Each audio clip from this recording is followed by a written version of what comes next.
Chapter 1470. There must be a reason behind this abnormality. Since it didn't make sense, this matter was worth pondering over. Ba Daojiang had his suspicions for a long time, but after meeting Yang Chendong and receiving the secret order, he knew what to do. Ba Daojiang, who was very clear about everything, pretended to be happy on the surface. Whenever Gray invited him, he would show up.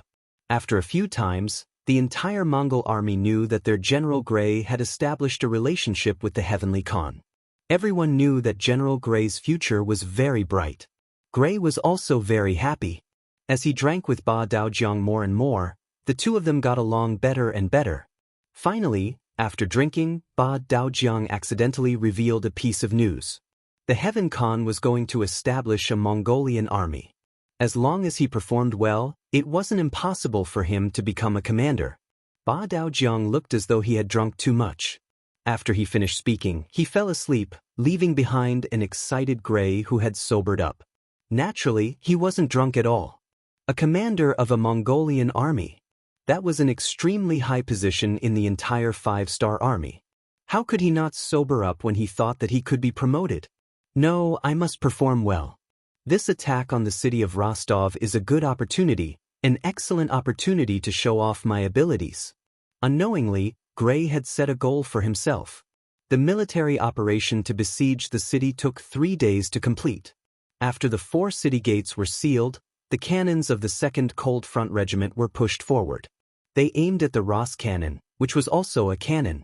However, the Ross cannon was inferior in power and range. The 2nd Cold Front Regiment was prepared to destroy all of the enemy's cannons at the first opportunity. Next, it was time for the cavalry to charge. For this reason, the commander of the new 2nd Army's 1st Cavalry Division, Xiao Qiao, and the general of the Death Squad, Gray, got into an argument over who should be the one to contribute the most. Commander Xiao Qiao wanted to contribute. He had a feeling that after the Golden Horde was destroyed, there would be fewer and fewer opportunities for them to fight a big war. He had also heard rumors that the 2nd Army was about to expand into the 2nd Army Corps. At that time, Commander Shibi would very likely be promoted to commander of the corps. In that case, there would be at least 3 vacant commander positions. As the commander of the 1st Cavalry Division, he naturally had a lot of opportunities and room for promotion. He didn't want to miss such an opportunity. Therefore, he had to use this battle to perform well and let others see his ability. This would create more favorable conditions for him to compete for the position of commander. Gray didn't know about this, but he wanted more. He had actually set his sights on the position of commander of the Mongolian army. However, what he did not know was that Ba Daojiang had made up the story according to Yang Chendong's wishes. Ba Daojiang had not even formed the 2nd Army, so why would he immediately form the Mongolian army? The reason why Gray had said that was because he wanted Gray to be more active in battle and personally participate in the front lines. It would be best if he could personally go into battle and kill the enemy. Both of them had their own ideas, and neither of them wanted to back down. This was because the commander of the Shai Corps did not come with this army. Instead, he had another mission. As such, everyone began to argue, and no one was willing to back down. In the end, it was Ba Daojiang who stepped forward. He was the vice captain of the Black Knight's Dragon Guards, and he had an extraordinary status. In the end, he was the one who made the decision to hand over the Vanguard mission to the Suicide Squad. 6th Young Master has said that since we are a Suicide Squad, it's only natural for us to charge at the very front. Commander Qiao, please take a step back, Ba Daojiang said coldly as he swept his gaze across Xiao Qiao. Ba Daojiang was very clear about the character of his officers. Many times, the more you tried to reason with them, the more unreasonable they would be. On the other hand, if you used a commanding tone, they would listen and fall for it. Indeed, when Ba Daojiang's face sank, Xiao Qiao did not say anything. He didn't want to argue with the vice captain of the Black Cavalry. That wouldn't benefit him at all. That was because he would never forget that even Commander Shibi had been extremely courteous when he saw the Black Cavalry. Gray laughed heartily. He believed that this was the effect of his relationship with Ba Daojiang during this period of time. He even threw a grateful look at Ba Daojiang. After that, he started to assemble the army and prepare for the charge. In front of Commander Chai Ji, Ba Daojiang gave a very serious order for the artillery support of the cold front to be in place. They couldn't let the Ross army's artillery and muskets be of any use. When Gray heard all of this, he was extremely touched by her actions. However, there was something even more touching. Just as the army was assembled and ready to charge, Ba Daojiang walked up to the suicide squad and personally handed a purple cloak to Gray. "General Gray, this is a cloak that only a first-rank general can wear. I hope you can perform well. Once you make a great contribution, you may be able to wear the red cape, the symbol of the army commander, next time." After hearing Ba Daojiang's sincere words, Gray received the cloak with an excited expression. He then put it on in front of Ba Daojiang. The cloak fluttered in the wind, making it even more eye-catching and eye-catching. A burst of laughter came from Gray's mouth. "Brothers, the Heavenly Khan has treated us so well.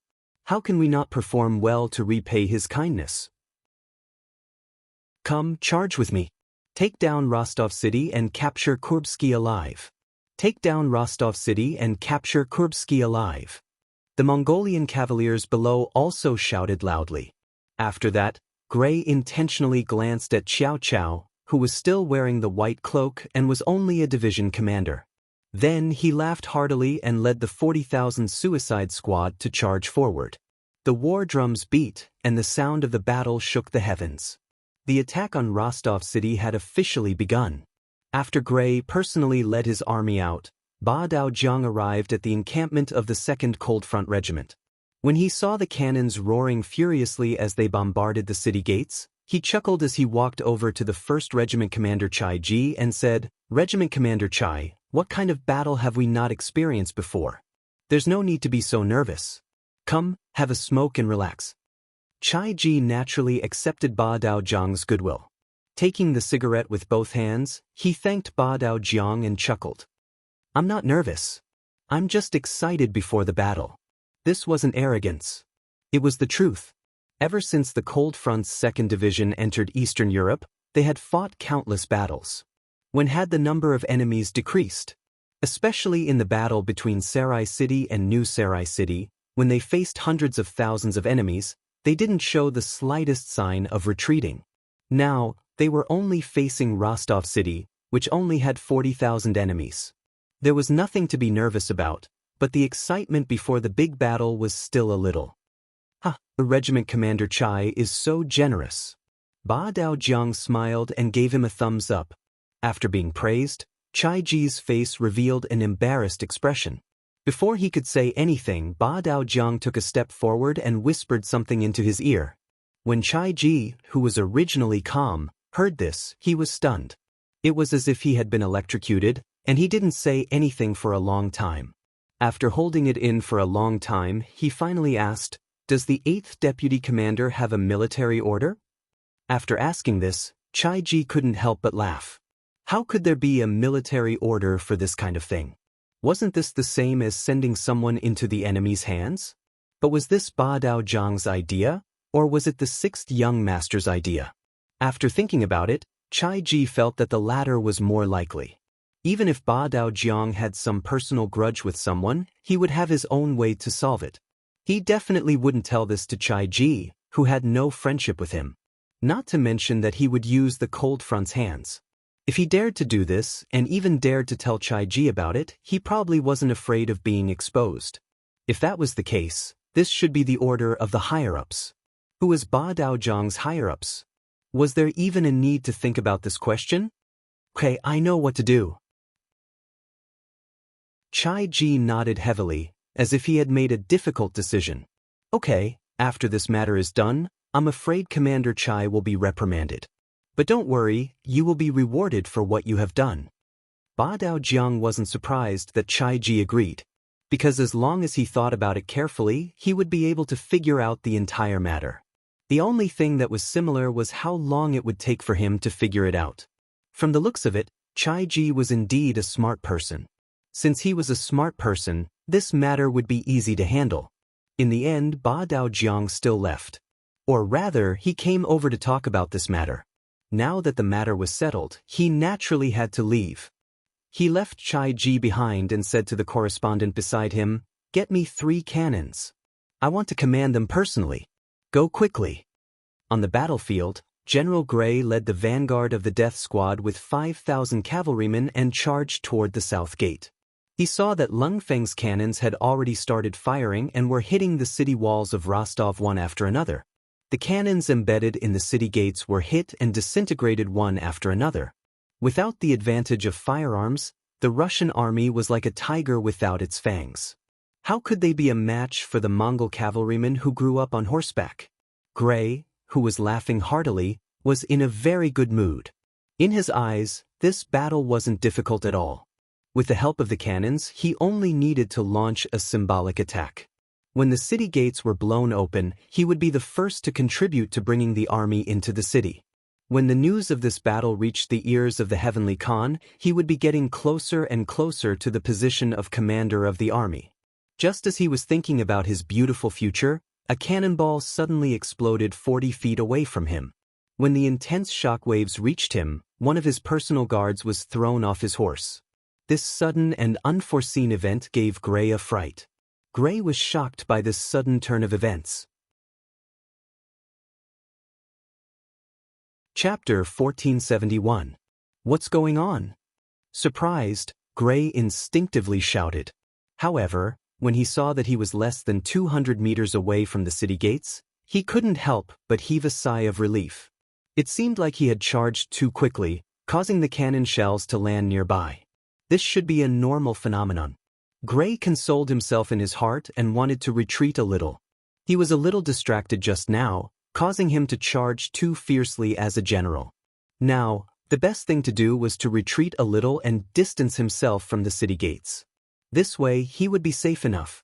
Even if the 5-star army's cannons weren't accurate, they wouldn't fire at his own camp, right? However, if he were to retreat now, what would others think of him? With so many members of the suicide squad around him, would they think that he was afraid? Behind him was Ba Daojiang, who was sent by the Heaven Khan.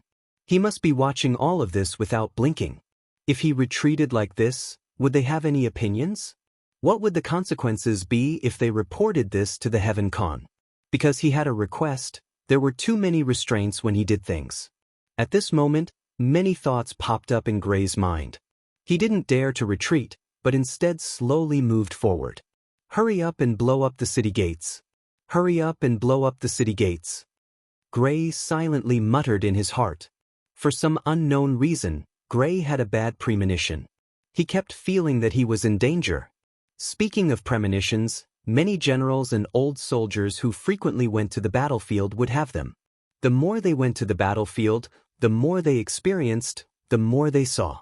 Naturally, they would have more experience. As such, they would sometimes have certain premonitions. At this moment, Gray had a bad premonition. At this moment, he only hoped that the city gates would be blown up quickly. That way, as long as the army entered the city, the cannons would only explode within the city, and he would be much safer. Gray silently muttered in his heart. However, for some unknown reason, the cannons of the Cold Front army were clearly not up to par this time. After a dozen or so consecutive shots, they only hit the edge of the city gates. On the contrary, one of the shots landed 30 feet away from him, causing 2 of his bodyguards to suffer light injuries. No, why am I so nervous? It's too dangerous here. Let's back up a little. For the sake of his own life, Gray didn't care about what others would think of his actions. Right now, he only had one thing on his mind, and that was to retreat further and further. An idea formed in his mind. However, before he could complete his actions, 2 cannonballs whizzed over from the left and right, landing right near the purple-cloaked Gray cavalry. One of the cannonballs even landed less than 10 feet away from him. A loud explosion rang out, causing an intense shockwave to blast towards Gray's face. A few of the shrapnel fragments embedded themselves into Gray's body, with one of them striking near his heart. Immediately, blood spurted out from his body, and he couldn't stop it. Very quickly, Gray's purple cloak was dyed red, while his face turned from red to white, appearing incomparably weak. At this moment he had already dismounted from his horse and was looking up at the sky, wondering what was going on. Why was his luck so bad that he was seriously injured by his own side's cannonball? Even at the moment of his death, he didn't know that someone had done it on purpose. His actions had already caused intense dissatisfaction from Yang Chendong. However, after considering the thoughts of the surrendered Mongolian generals, he didn't publicly punish him. Instead, he chose to let him die on the battlefield. Within the artillery formation of the Cold Front, Commander Chai Ji saw the purple-cloaked cavalry fall through the binoculars and couldn't help but sigh in relief. He muttered, "The mission is completed. I have to thank Ba Daojiang for giving Gray that flashy purple cloak. If not, it wouldn't have been so easy to find a target on the battlefield." At the rear of the 5-star army, Ba Daojiang also saw this scene through the binoculars. When he saw Gray being sent flying from his horse, he knew that the mission was a success. However, he still put on an extremely sorrowful expression and said to Division Commander Qiao Qiao, "Division Commander Qiao, I'm afraid that General Gray has met with misfortune. You are now the commander. Lead everyone to charge forward and take revenge for General Gray." Take revenge for General Gray. Barlu, Wu Tu, and the other Mongolian generals who were also in the middle of the army shouted in unison with a tragic expression. "Okay, I'll accept your orders." After Qiao Qiao agreed, he pulled out his cavalry sword and pointed it forward. He shouted, "Everyone listen to my orders." Tens of thousands of the 5-star army and the Mongolian army charged forward. The Cold Front's 2nd Division's 1st Regiment had also, coincidentally, broken through the south gate of Rostov City. After the city gate was destroyed by a cannon, there was nothing that could stop the cavalry's charge. Just as Ba Daojiang led his men to attack Rostov City, gunfire was also erupting all over this piece of land. Sergei led his troops to attack the city of Novgorod. His target was the 40,000-strong Rossi army led by General Maxim. Division Commander Xiao Feng led his men to attack Vyatka City. Their target was the 30,000 Russian soldiers led by General Turgenev. The world's 1st Cavalry Legion and the 3rd Cavalry Legion cooperated and headed north to attack Pskov City. Their target was the 30,000 Russian soldiers led by General Vanya. As the flames of war spread everywhere, this piece of land was filled with the flames of war for more than a month. With the support of powerful firepower and the charge of the valiant cavalry, the cities of the Rossi principalities were conquered one after another. Generals and soldiers were killed. Even some of the cities that were not completely under the control of the Rossi principalities were also affected. They were conquered by the 5-star army and changed sides. In comparison, Moscow City was very quiet. Yang Chendong had already brought a portion of his men to the outskirts of the city and set up camp. He didn't look like he was in a hurry to attack. Of course, Yang Chendong was waiting. He was waiting for the main forces of the 5-star army to come back. That would be the time for him to launch the final blow. However, all of this was seen by the soldiers and soldiers of Moscow. They believed that the 5-star army was at their wits' end.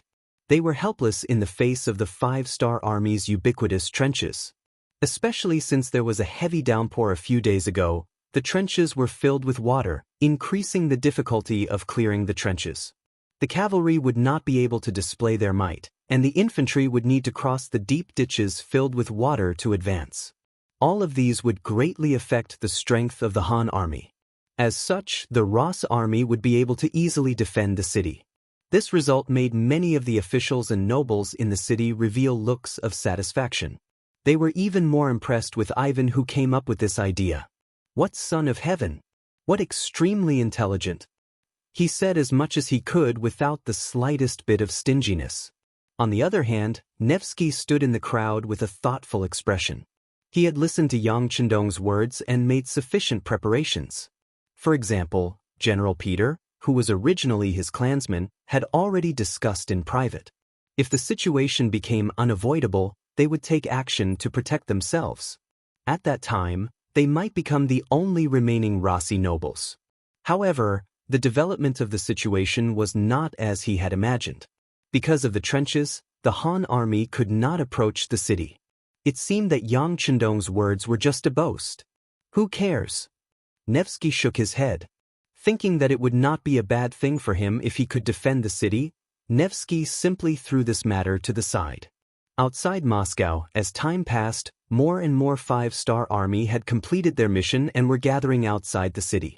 After 10 years of separation, Commander Wu Sheng finally met his master, Yang Chendong. Sixth young master.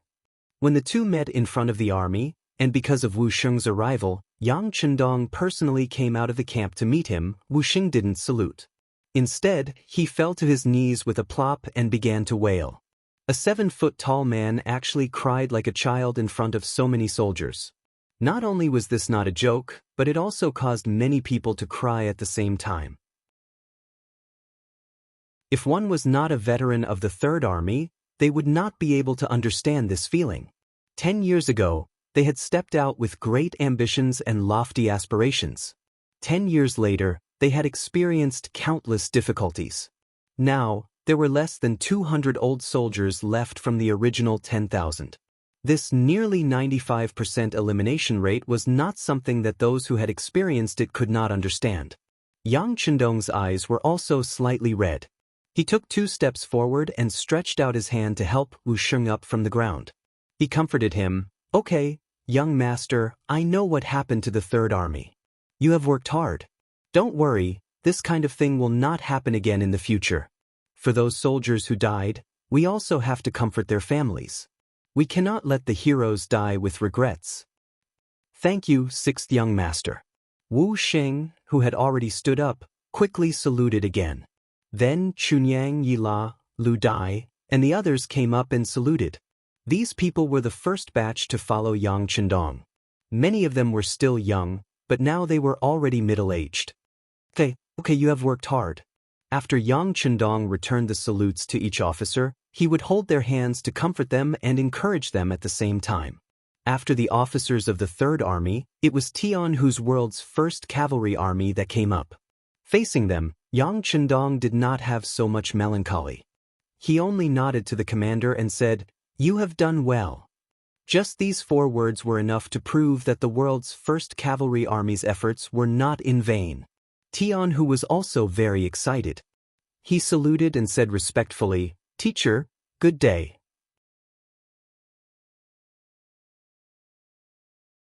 Chapter 1472. With the arrival of the First and Third Armies, which were the furthest away from the city, it could be considered a victory.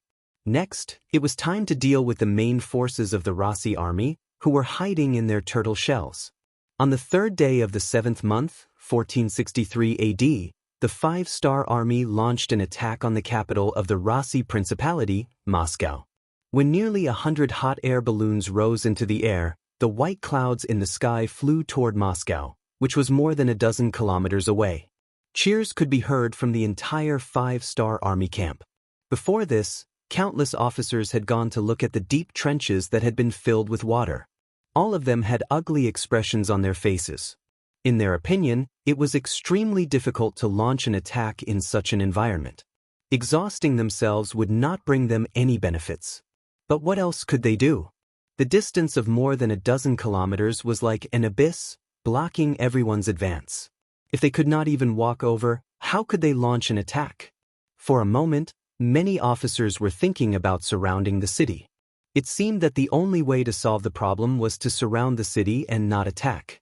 But if that was the case, how many troops would they need to station nearby? Too few people would not do. What if the people in the city rushed out? But if there were too many people, it would be a waste. Gathering the troops together, not to fight, but to keep an eye on the enemy for 3 to 5 years, how much military supplies would that consume? Even if the Xianxia was rich, he could not afford such a waste. Most importantly, as long as Moscow still existed, it was inevitable that there would be Russians who held on to hope. The psychological effect of this was the most annoying, and it was very likely that it would cause unrest in the surrounding areas. When that happened, how could there be any talk of development? Just as many officers were wondering what to do, the Air Force was deployed. Everyone's eyes lit up when they thought about how the space could travel through the air and continuously attack the Russian army in the city without having to worry about the enemy's counterattack. When that happened, the city would probably become a sea of fire. When that happened, it would not be them who would be thinking about how to get in, but the people who would be thinking about how to get out. There was no need to spend any effort or worry. They could just wait for the scene of victory to appear. Excited shouts could be heard from the camp. Sixth young master, since this is the case, we do not need to leave so many troops here. There are still many troops in the surrounding areas who have not surrendered to us. Can we continue to deal with them? The battle-hungry commander Tian Hu suggested. Yes. Yang Chendong nodded. This was what he wanted to say as well. With a few orders were given. For example, Tian Hu's number 1 cavalry army, the 2 divisions of the new 2nd army, as well as the 50,000 soldiers of the Mongolian army, and they charged to various areas to deal with the various factions that had not submitted to Yang Xie's forces. The other 2 divisions of the new 2nd army, the 50,000 soldiers of the Mongolian army, and the 20,000 soldiers of the Russian army were left behind to keep an eye on the Russian army and prevent them from escaping. Wu Sheng's 3rd army was also to be left behind. They needed to expand their ranks and regain their former glory. For this reason, Yang Chendong allowed the 3rd Legion to recruit soldiers from the Russian division and the surrendered Mongolian army. Everything was based on their needs. After Wu Sheng left with the order, Yang Chendong summoned the commander of the new 2nd army and officially gave him the order to establish the 2nd army. According to the order, the 2nd army would have 4 armies under its command and 1 division under its direct command. It would have 1 more commander than Tiger's Man's 1st army. In total, there would be around 150,000 soldiers. Yang Chendong also revealed that the 2nd army would most likely stay here in the future to take over the huge territories of the Golden Horde and the Russian Empire. Don't feel pressured. The steam engines you need have already been produced and tested. They will be given priority for your use. When the time comes, all the resources from the Far East will arrive here within 10 days. If something happens, reinforcements will also arrive within 10 days. Moreover, this time will be constantly increasing. Who knows, this prince might arrive at any time by carriage. When that time comes, you must not slack off. Hearing Yang Chendong's laughter, Shibi was already crying. Of course, these were not tears of sorrow. They were tears of joy and gratitude. He was just a surrendered general. How could he be favored by Yang Chendong and promoted to commander? At that time, he had already attracted a lot of envy and jealousy. Now, he was going to be the commander of the 2nd army. The commander of the 2nd army was Tiger's Man. He was the person who had followed Yang Chendong the longest and was also the most trustworthy person. Now, he had become the commander after that person. Didn't this mean that in Yang Chendong's heart, he also trusted him very much? With this trust, Shibi could not stop crying. In his heart, he had already decided that in this life, he would serve Yang Chendong to the best of his ability. Even if he died, he would have no regrets. Just as Yang Chendong was in the big tent, meeting with one senior military officer after another and assigning tasks to them. The Air Force had already arrived above Moscow in a hot air balloon, adjusting the direction of the wind. The sudden appearance of these white dots in the sky frightened the Russian soldiers and civilians in the city. Although the city was sealed, due to the early preparations, the law and order in the city was not chaotic. Instead, it was as orderly as usual. For them, the only difference was that they could not go out of the city. Over the years, with the continuous efforts of the Grand Duke of Blindness, the Rossi principalities had a good foundation. The so-called war was to get money and food. They had long been prepared to fight to the death with the Golden Horde, so they had made all kinds of preparations and prepared all kinds of resources. In addition, a while ago, Ivan led the army to hunt some of the nearby forces who did not submit to the Rossi principalities and robbed a lot of good things.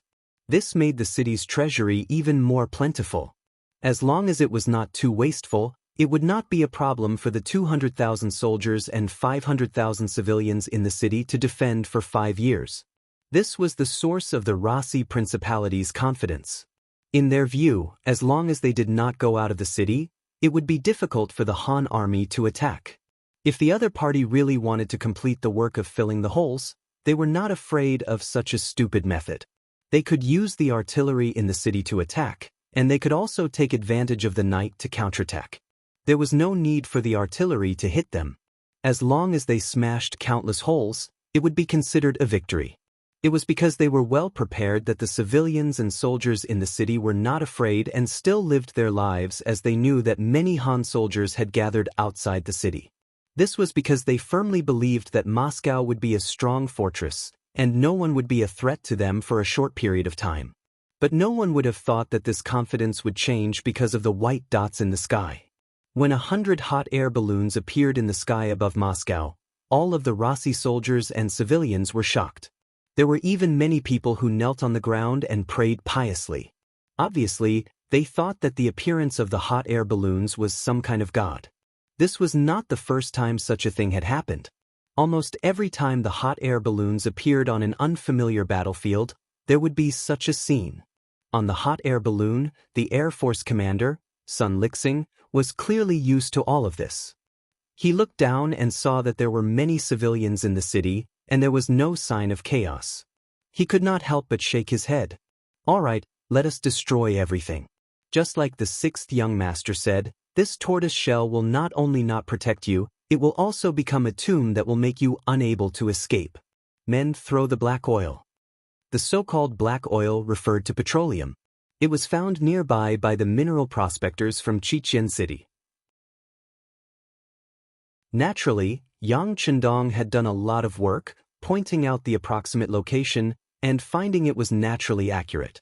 Since there was black oil nearby, Yang Chendong could even skip the use of explosives and directly spread the black oil over the city. When that time came, once a fire was ignited, it would be impossible to put it out even if they wanted to. Every hot air balloon was filled with wooden barrels filled with black oil. After seeing that Division Commander Sun Lixing had issued the command flag, the wooden barrels began to descend from the sky, smashing straight into the city of Moscow. "Hide, hide!" Countless wooden barrels fell from the sky and landed in various places. Some of them even smashed into the streets. Some of the civilians who were kneeling on the ground praying did not even have time to dodge and were smashed directly. They were immediately covered in blood and fell to the ground dead. When some people were smashed to death, the others came to their senses and hurriedly hid everywhere. They wanted to prevent themselves from becoming the next person to be smashed to death. In a short while, more than 800 wooden barrels were thrown away. Looking down from the sky, one could see the scene of black oil flowing everywhere. Sun Lixing ordered the hot air balloon to take off and began to leave the sky above the city. When the hot air balloon slowly rose into the sky, Sun Lixing lit up a bag of explosives that he had prepared beforehand and threw it down from the sky. This was the fuse. He could already imagine how fierce the fire would be. It's windy, it's going to rain. Suddenly, Sun Lixing felt that the hot air balloon was shaking unstably. It was especially strong in midair. Immediately give the order to have everyone find a safe place to land quickly. It's going to rain. Sun Lixing sighed that his luck was not good. He could not see the scene of the city burning like a fire, and said with some hatred, as for whether the rain would affect them, this was already one of their training subjects. As for whether the black oil would be extinguished by the rain, it was also tested. The hot air balloon left. The last bag of explosives also fell from the sky. Perhaps because it was thrown a little too early, it did not explode when it landed on the ground. Instead, it stopped for a few breaths of time. Then there was a loud bang, and a huge pit soon appeared where it landed. The things around it also collapsed because of this huge movement.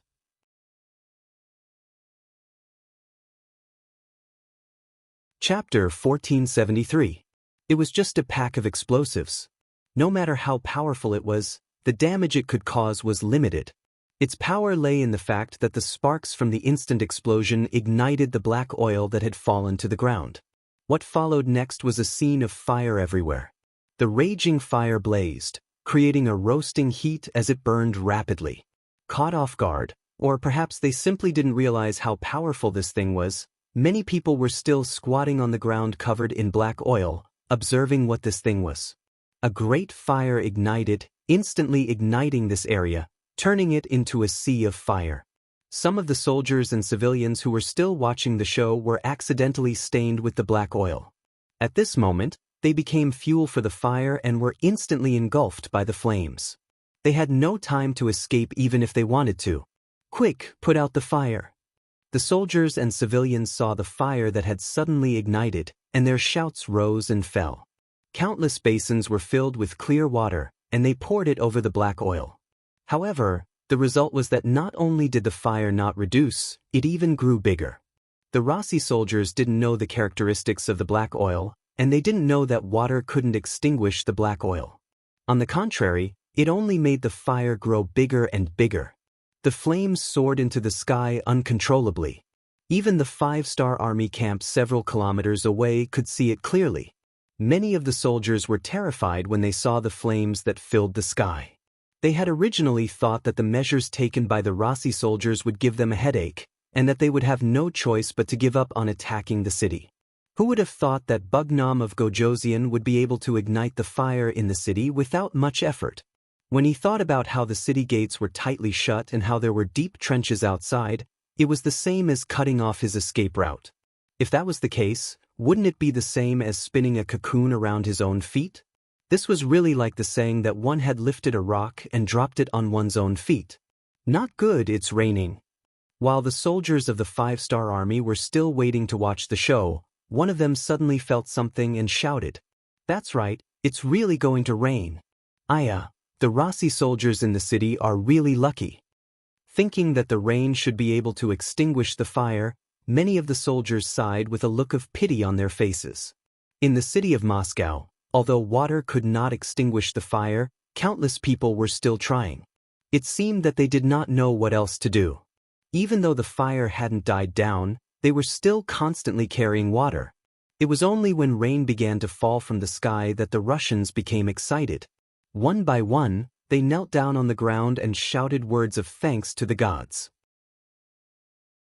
Obviously, they thought that the gods saw that they were in danger and decided to help them.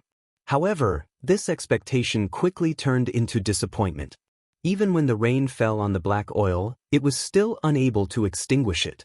The fire was still burning, as if mocking their ignorance and stupidity. "It's over! It's over!" Countless civilians and soldiers sat on the ground, their faces filled with despair. They really couldn't think of any good way to extinguish the fire, so they could only let it burn and wait for the black oil to burn out. Although such a large commotion was only burning in the east of the city, it still attracted the attention of all the civilians. They all looked at it with lingering fear, their faces filled with helplessness and worry for the future. Ivan was also standing in the crowd. If one looked carefully, his expression was also very bad, even somewhat gloomy. He had calculated everything and created countless troubles so that the 5-star army would not be able to attack the city. This way, they would not be able to do anything to him. What he needed to do during this period of time was to train his soldiers.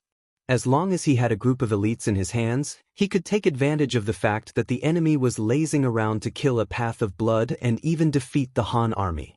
However, all of these beautiful thoughts were interrupted by the sudden appearance of the fire. Although Moscow was large enough, it would require a lot of kerosene to burn the entire city. It was not something that could be done in a day. However, if there was no way to deal with it, the morale of the soldiers would be slack and the people's hearts would become unstable. If that was the case, how could he train his elite soldiers? Even a sturdy fortress could be opened from the inside. Ivan even thought that those who surrendered would take the opportunity to jump out. If that was the case, then it would be even more terrifying than the fire. It seems that I have to hurry up. Thinking about the things that he had secretly prepared, Ivan could not help but silently mutter to himself. The fire was finally extinguished, but it was not extinguished by someone. It was a natural phenomenon after the kerosene was burned out. After the event, the fire killed around 300 people and injured several thousand people. Among them, it destroyed nearly 1,000 houses and burned all kinds of resources. This was only the first fire. If the Han army were to come every day, it could be imagined that in the long run, Moscow would collapse on its own without a single attack. The fire was extinguished and the rain stopped. The next day was another clear day. In the morning, the hot air balloon once again appeared in the sky above Moscow city. Soon after, barrels of kerosene fell from the sky. This time, the destination was not the ruined east of the city, but the west of the city. That was the place where the rich lived. The barrels still fell from the sky, and after the explosion, the fire was still fierce. Countless rich people were forced to walk out of their homes, their faces full of despair. Knowing that water couldn't be extinguished, all they could do was watch everything happen from afar. This feeling of not being able to do anything made them feel helpless. Nevsky also stood in the crowd, watching the scene of the raging fire. He quickly made a decision in his heart. Although his house was in the city center and not in the west of the city, and these two fires did not cause any losses to him, no one knew where the hot air balloon would burn the fire tomorrow. When he thought of the ancestral property that was obtained through the struggle of several generations, if he could not protect it, then he would be useless. When he thought of the many years of effort that he had put in would also be wasted, he could no longer remain calm. He knew that he had to do something. In his mind, he could not help but think of the last few words that Yang Qindong said to him. He seemed to have found a direction in life. Under the two fires, everyone in Moscow City was in danger. The people who had been burned by the fire were already in despair. Those who had not been burned by the fire were trembling with fear. No one knew what kind of luck they would have the next day. While everyone was panicking, Nevsky came to the house of the Supreme General Peter. As members of the same family, they had a common ancestor. They were connected by blood and supported each other. In order to protect their own interests, they needed to work together from time to do some big things. This time, Nevsky came to do something big, and that was to persuade Peter to revolt on the battlefield. Although there was no such word at that time, this was what they had done. As one of the three great generals of the Rus Duchy, Peter was not angry. His years of leading troops made him develop the aura of a superior. When he saw Nevikov's visit, he frowned. Obviously, he had guessed a possibility. Then, he sighed and sat there without saying a word. When he entered the hall, Nevsky had been paying attention to Peter's reaction. When he saw Peter sigh heavily, his heart was filled with joy. He did not believe that Peter did not know what he was here for, because he had already leaked some information in advance. After probing many times, Peter had rejected him righteously. But this time, before he could speak, Peter had already sighed and lowered his head. Didn't this mean that Peter's will was shaken? Peter was a general in the army, and he had the authority to command 50,000 cavalrymen. If he could persuade Peter, it would be a great help to the next step of the plan. On the other hand, without Peter's support, even if he could get the help of other nobles, the amount of troops they could gather would be limited. It would be as difficult as ascending to the heavens to turn the tables in the city. Nevsky slowly sat down in front of Peter. He did not immediately get down to business. Instead, he sighed and said, "I have heard about your situation. Your family must have suffered heavy losses. Don't worry, I have already sent 20,000 taels of silver and some food to your family. It should not be a problem for you to survive for a while." Peter's luck wasn't good. His house was located in the center of the Western District. His house was set on fire. Although he had made some preparations and his staff had safely evacuated, it was too late to move the things in the house. Many things were burned. If it was a normal time, it would not be a big deal to lose some things. After all, he was a general in the army and did not lack money. He could just buy some things with money. But now that Moscow had been sealed off, everything was limited. Even if you had money, you couldn't buy it. In this situation, sending some food was like sending charcoal in the snow. It could save lives, so Peter had to accept this favor. Thank you. Peter slowly raised his head and thanked Nevikov. "We are all connected by blood. There's no need to be so courteous." Nekov chuckled. But then his face slowly sank. "But this is not the solution. What if the next thing is burned? What should we do? This kind of passive defense is not a long-term solution." How could Peter not know that these words were reasonable? But what could he do? Was there really going to be a rebellion? It was very difficult for him to betray the blind Grand Duke. After all, he was where he was today because of the blind Grand Duke.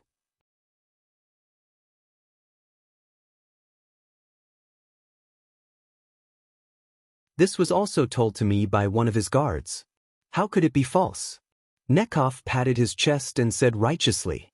This wasn't a casual lie he made up. If he really did that, he was afraid that Peter would quickly find out, which would make things worse. He had indeed spent a large sum of money to bribe one of Ivan's guards and got the information from him. When Nekov first received this news, he was also shocked. He cursed Peter's slyness in his heart. However, he immediately thought that this was an opportunity to convince Peter to work for him. That was why he came. As expected, Peter remained silent for a long time after he told him the truth. Seeing that Peter was wavering, Nekov took the opportunity to say, "General, those who do great things must not be soft-hearted. You want to be loyal to the other party, but now the other party wants to abandon you. They didn't even tell you about such an important matter. I'm sure they won't inform you when they leave. Is it worth it for us to work for such a master?" This time, Peter was at a loss for words. "Sigh, even if he doesn't treat you as a human, why should you treat him as a human? General, for your family and the 500,000 civilians in the city, you can't hesitate anymore." Nekov tried his best to persuade Peter. "All right, but I need to investigate this matter first. If it is true, I will contact you." The feeling of being abandoned finally made Peter waver. The only difference was that he still needed to investigate this matter. With his connections in the military, it wouldn't be difficult for him to figure out the truth of the matter now that there was a direction for the matter. "Oh right, the tunnel is near the north gate where Ivan is guarding." Nekov knew that the matter was almost done. He immediately revealed the location of the tunnel. This time, Peter didn't say anything. He nodded heavily. It was obvious that he had thought about what to do next. Not long after Nekov left, a few of Peter's trusted soldiers followed him out. They were heading towards the north gate. Not long after, a few of them rushed back before the sky turned dark. It was obvious that they had gotten some information. Although it wasn't specific, it was enough to know if it was true or not. Ivan was currently in his courtyard in the city, listening to his men's report. They were talking about Peter's trusted men coming to the north gate to observe the defense. "What are they doing here?" Ivan frowned and asked. "They said that they are here to learn under General Peter's orders." The captain straightened his body and replied, "Learn?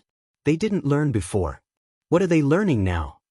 Ivan had a bad premonition at this moment. "General Peter is still trustworthy," the captain said hesitantly. "No.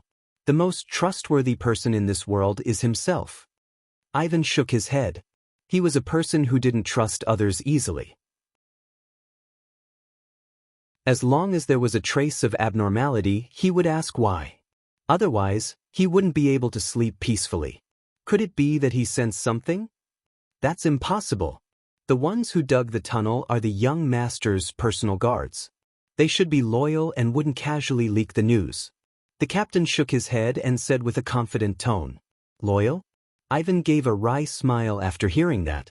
If they were in a strong position, they would naturally not suspect these people who had followed them for many years. However, the current situation was that danger was approaching at any time.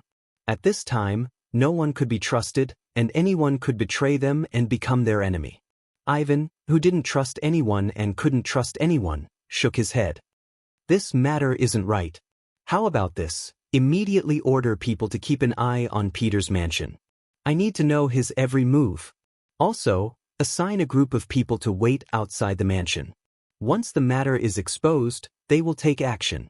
In short, we can't leave anything behind, not even the slightest hidden danger." Ivan's words were quite decisive. From the looks of it, a general like Peter could be killed as long as he didn't like it. Seeing this, the captain of the bodyguards gasped and said, "Yes, young master, I understand." "Okay, go do it." Ivan nodded and arranged. Not long after, a few tall men appeared on the street not far from Peter's residence. They entered a small courtyard to rest. And this scene was quickly reported to General Peter's ears. Ever since he sent people to inquire about the news, he had made sufficient preparations. After all, the crime of spying on a superior was not light. Since he wanted to do this, how could he not be prepared at all? Therefore, long before Ifan took action, He had already sent people to keep an eye on his mansion and the surrounding streets. With his understanding of Yifan, if the other party sensed something, regardless of whether or not he had figured out his intentions, he would first send people to keep an eye on him, just in case. When the people below reported the situation to Peter, his expression was calm, but his heart was incomparably turbulent. Sure enough, he was still suspected. Could it be that it was so difficult to be a loyal subject? With Ivan's temperament, after this matter, the relationship between the two would not be as seamless as before. If there was a chance, the other party would even get rid of him. Speaking of tough means, this Ivan was much more powerful than his father, the Grand Duke of Blindness. Forget it if that's the case, he is forcing me. At this moment, Peter had made some kind of decision. He slowly got up and went straight to the study. Half an hour later, several servants in the mansion who were in charge of buying and selling tomorrow's food walked out of the courtyard. For these servants, the people sent by Ivan who were in charge of keeping an eye on them did not intend to give up. They arranged for 2 soldiers to quietly follow them. Originally, the captain of Ivan's guards thought that he had already attached great importance to these servants, but he did not know that Peter was in disguise among them. When the group of people walked to a dark corner, his figure flashed and disappeared from the team. Because they did not dare to follow too close, when the people sent by Ivan caught up, they did not notice that such a person was missing in the team. After Peter got his freedom, he was not careless. He circled the streets a few more times. After confirming that no one was following him, he went to his own camp. There were his confidants that he had cultivated for many years. Under his management for many years, these people only listened to him. In the military camp, although it was already dark at this time, it was still very lively with people coming and going. Many patrolling soldiers were walking around with torches. Although there was 12 miles of trenches as a cover and there was no need to worry that the Han army would suddenly attack the city, there was no harm in being careful. Even if the other party had something like a flying ball, who knew if there would be other secret weapons?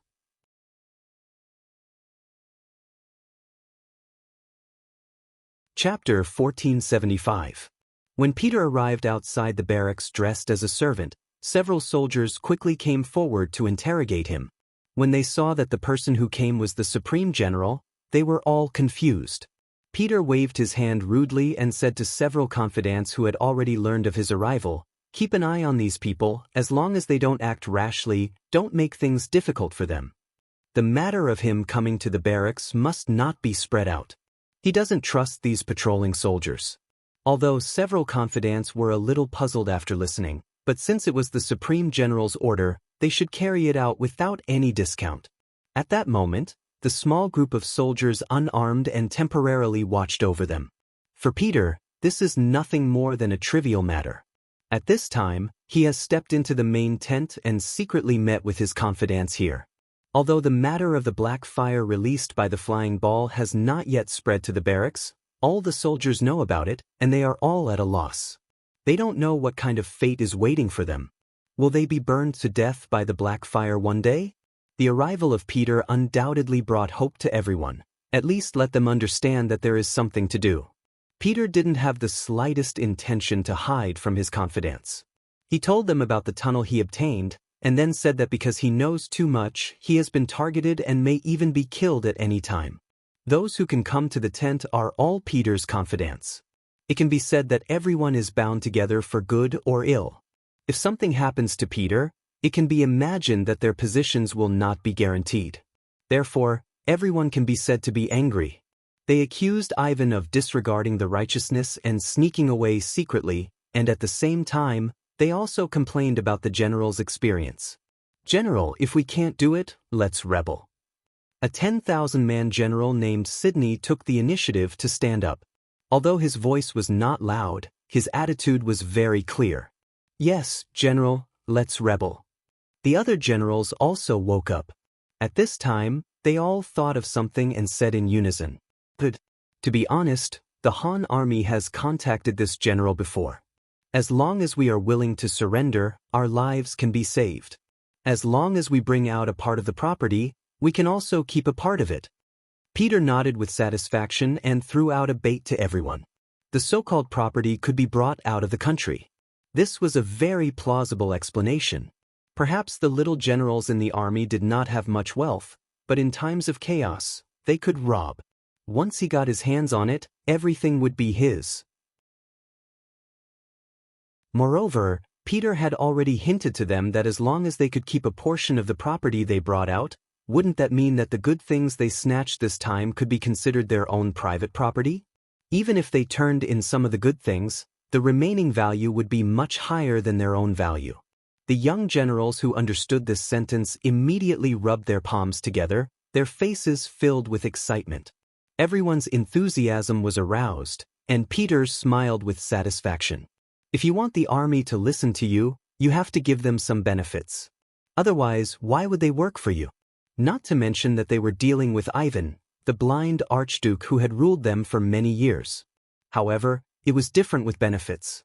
The Grand Duke of Blindness was nothing more than a synonym for wealth in the eyes of these people. However, robbing was robbing, and there were some things that had to be made clear. At the very least, they could not cause the Han army to be unhappy because of robbing. Everyone remember, you can't rob the things in the palace. Not only that, we have to keep an eye on him. Those things are left for the Han people. What? The generals were puzzled at first, but when they came back to their senses, they quickly nodded. They could drink soup, but the Han army must eat meat. Otherwise, they would not even be able to drink soup. This was Peter's political wisdom.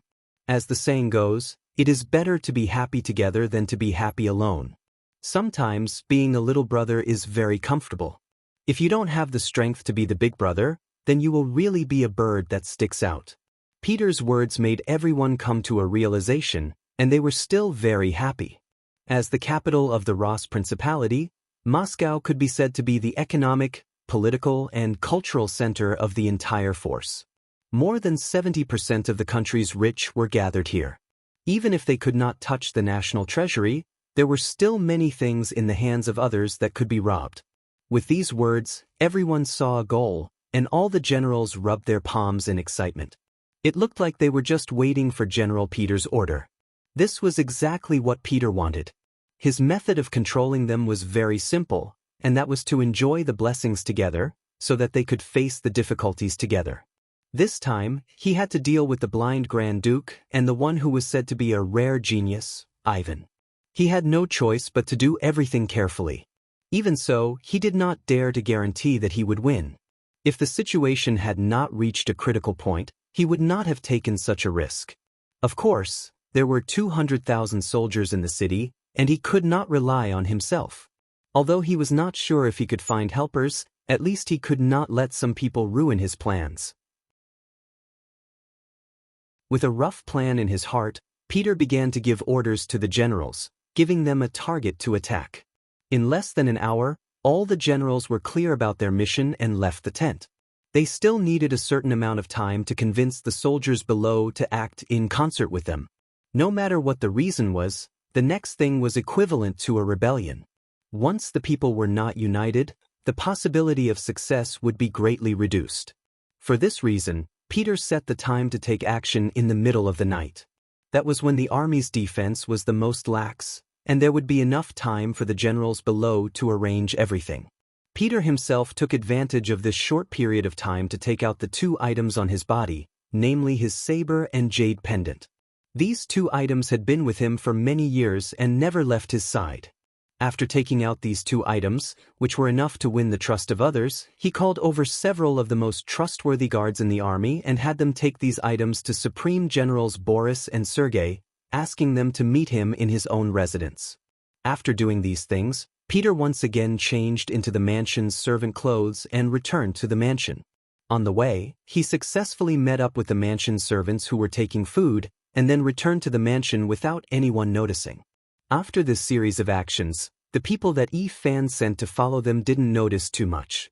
Perhaps they never thought that the servants who left the mansion could play any tricks, so they didn't take it seriously.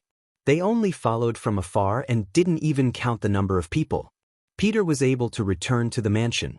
At this time, there was still about an hour before midnight. At this moment, Ivan was still leading a group of trusted aides who he thought he could trust to continue digging the tunnel. It must be said that the progress of this work wasn't very fast. Because of the cover-up, just the work of taking out the soil and sending it out took a lot of time. But under Ivan's personal supervision and urging, the tunnel was about to be completed. Perhaps it would be completed in 3 days. At that time, Ivan would bring out his ambitious and ruthless character, abandon everything now, and leave this place. While Ivan was constantly urging everyone to speed up, Boris and Sergei each brought 4 guards to Peter's mansion. When Peter heard that the 2 generals came as promised, he couldn't help but let out a long sigh of relief. He was really worried that the 2 of them wouldn't come. If that was the case, whether his plan would succeed was really unknown. But now, it was different. Their arrival meant that his plan was closer to success, and he was more confident. Men invite them in. No, this general will personally invite them. Peter stood up and strode out to welcome them. The 3 generals were seated in a triangular formation in an inner hall that wasn't very spacious. Peter personally poured wine for 2 of his comrades. Then, without saying a word, he downed the wine in 1 gulp. Then, he took a bite of the delicacies that were already on the table and sighed in satisfaction. Oh, the wine is good, the dishes are also good. Seeing Peter's actions, neither Boris nor Sergei moved. They just stared at him with a puzzled and somewhat guarded expression. After all, it was a special period, and it was already a taboo for the generals to gather in private. If it weren't for the token, they might not have come even if Peter personally invited them. It was because they saw the token that they thought that something had happened to Peter. That was why they decided to come and take a look. Since Peter was fine, they had to be more careful. If they accidentally fell into a trap, they would be too stupid. The 2 generals didn't drink, and Peter couldn't help but laugh. What? Am I not worthy of your trust? While speaking, Peter intentionally looked at the empty wine glasses of the 2 generals, as if he had just finished the wine in front of them and proved that there was no problem with the wine, so what were they worried about? Sigh. Speaking of which, this time I took the risk to invite the 2 of you here because I have something to tell you. To be honest, this will be the last time I will sit down and drink with the 2 of you. Just treat it as an extra thought. How about we have a drink together? Peter said as he reached for the wine jug, as if he was going to pour more wine. He could see that even though they seemed to have a good relationship, no one actually trusted each other. Since that was the case, he didn't feel any psychological pressure to use the 2 of them. Wait, let me do it. Sergei interrupted Peter's actions and reached for the wine jug with a smile on his face. He first shook it lightly, then casually furrowed his brows. Is this all you have? How can it be enough for the 3 of us?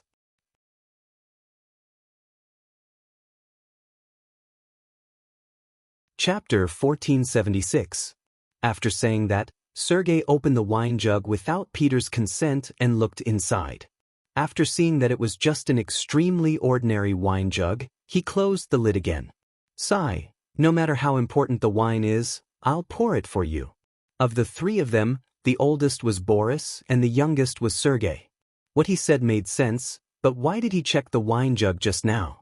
He still didn't believe it, so he took the opportunity to check it. After seeing that there was no problem, Sergei was relieved. He cast a reassuring look at Boris, who had been sitting there without moving, then he began to fill the 3 wine glasses on the table. Peter saw Sergei's actions with his eyes and heart, but he didn't say anything. However, he didn't say anything as if everything was supposed to be like this. He chuckled and raised his wine glass again. He looked at the 2 of them and said, "Come, for our last reunion, let's drink." Clink. The 3 wine glasses collided together, and everyone drank it in 1 gulp. After drinking the wine, Boris and Sergei's eyes fell on Peter again. Obviously, they wanted an explanation at this time. Peter was already prepared for this. He first let out a long sigh, then slowly said, "To tell you the truth, I can't even protect myself now. Someone is targeting me." Boris and Sergei let out a sound of surprise, but their expressions didn't change much. Obviously, they had thought of a possibility before coming. Otherwise, why would Peter send his personal keepsake to them? But even so, the 2 weren't nervous. First, they didn't do anything wrong, and second, They didn't believe that the Grand Duke of Blindness or Ivan would casually touch them. Especially when Peter was about to be dealt with, the people in the army must be unstable, so their position should be safer. It's just that although they believed that they would be fine, they were still very curious about what caused Peter to do this. In a sense, the three of them were all in the same situation. They were all generals trusted by the Grand Duke of Blindness and given military power. Peter saw the performance of the two, and he sneered in his heart. Sure enough, their performance did not exceed his expectations. Sure enough, it was like this. Don't look at how they usually had a good relationship, as if they would advance and retreat together no matter what happened. However, when one of them really got into trouble, the so-called unity of heart would become problematic. The other two would also not sacrifice their entire family's lives and their own political future for one of them. This was also good. When Peter did what he wanted to do next, he wouldn't have to worry so much. If he still had some guilt in his heart just now, then he had completely let it go and let it go. Even though he had already made up his mind and had already done so, Peter still sighed and slowly told them about Ivan secretly digging a tunnel out of the city. Sigh, I wasn't cautious enough and was discovered by young Master Ifan when I was sent out to investigate. Presumably, there should be people sent by young Master Ifan keeping an eye on my residence right now. It might even implicate the two generals. It's fine, it's fine. We are all brothers, how can we be afraid of being implicated? Boris, who was the leader, shook his head, looking like he was not afraid of being implicated. But in his heart, he was cursing Peter. This person told him such a secret, so he couldn't retreat from this whirlpool even if he wanted to. But on the other hand, compared to getting himself into trouble, knowing about young Master Ifan's plan was more important. The other party actually wanted to escape, which was somewhat out of Boris's expectations. But on the other hand, the situation in the city was so grim. If it were him, he would also prepare a way out. It was fine if he didn't know about this before, but now that he knew, he had to have a share in this matter. He also wanted to leave with Ivan and the others, and not stay in the city and wait for death. Sergei also had the same idea. Compared to Boris, he was more sincere. His gaze towards Peter was more or less filled with gratitude, thanking the other party for informing him of such important news. This way, he could make some preparations in advance. Come, Brother Peter, this younger brother toasts you, thank you. This time, Sergei took the initiative to raise his glass and said very sincerely. Oh, this older brother also toasts you, cheers. Boris also raised his glass hypocritically. Okay, let's drink together. Perhaps this is it in this life, but let's be brothers in the next life. Peter also said with slight emotion. A trace of sorrow appeared on his face. This sorrowful expression fell into the eyes of Boris and Sergei. They thought that Peter was revealing his true feelings, and couldn't help but feel a little touched. After all, they had been comrades for so many years, and more or less, they had some feelings for each other. Peter was indeed revealing his true feelings. He thought that after today, these two so-called brothers opposite him would become prisoners, and they would probably never be friends and brothers again. Thinking of the various things of the past, he sighed in his heart. The three of them sat together and drank with their own thoughts. It was also at this time that the news of the two generals rushing to Peter's residence was reported to Ivan's ears. After learning of this, a gloomy expression flashed across Ivan's face. If it was said that he only suspected that Peter knew about the tunnel before, he was now certain. What is he trying to do? Does he think that Boris and Sergei will help him if he tells them about it? How naive! Ivan snorted coldly in his heart. In the past, he had always heard from his father-in-law that Peter was a talented person and how powerful he was, but now it seemed that it was nothing more than that. Young master, should we arrest them now? The guard captain asked in a reminding manner. Send someone to keep an eye on their every move, I want to see what choice they have. Ivan shook his head and dismissed the idea of making a move now. In his opinion, since Peter had summoned the other two over, it meant that they were still hesitating. At the very least, they had no intention of attacking.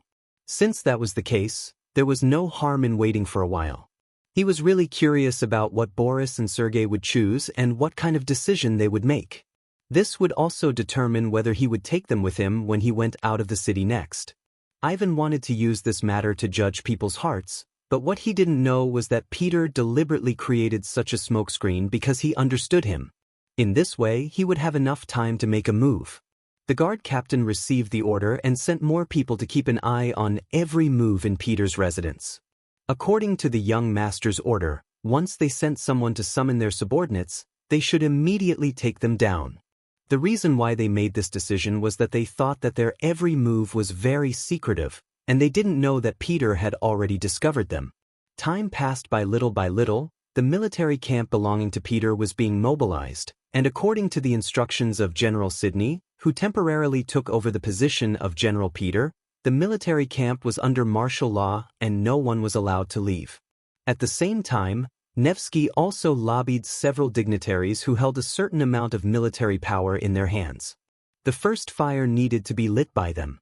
Although the blind Grand Duke trusted Boris and the other two generals, according to the management mechanism of the army, he still arranged people outside each military camp to keep an eye on everything.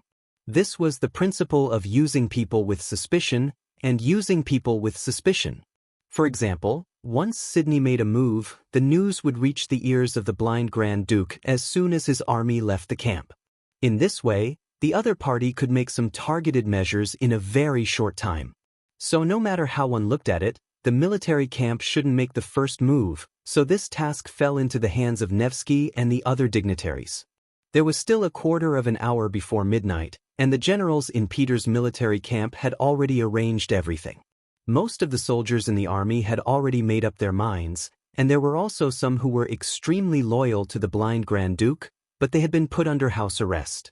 The generals who had arranged everything were standing at the inner gate of the military camp, waiting for the attack signal.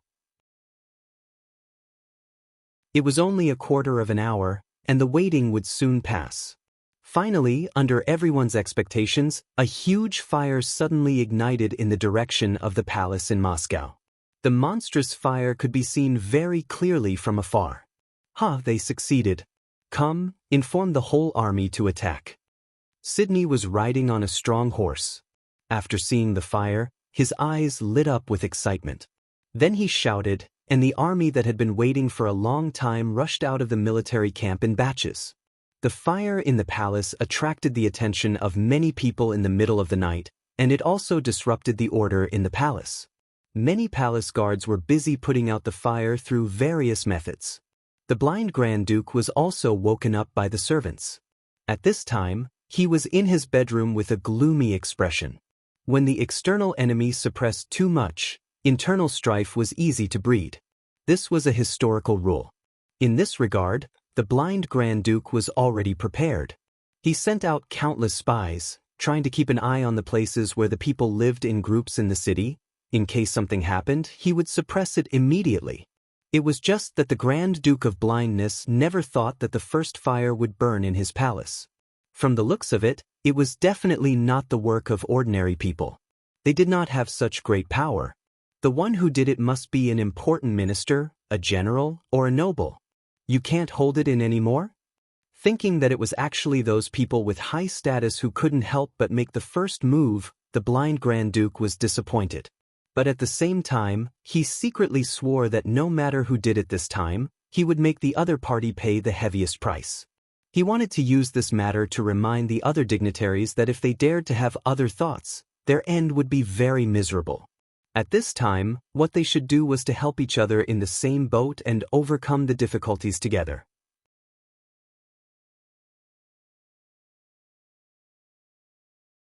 Chapter 1477. Men, quickly summon the three great generals for a meeting, the Grand Duke of Blindness said calmly.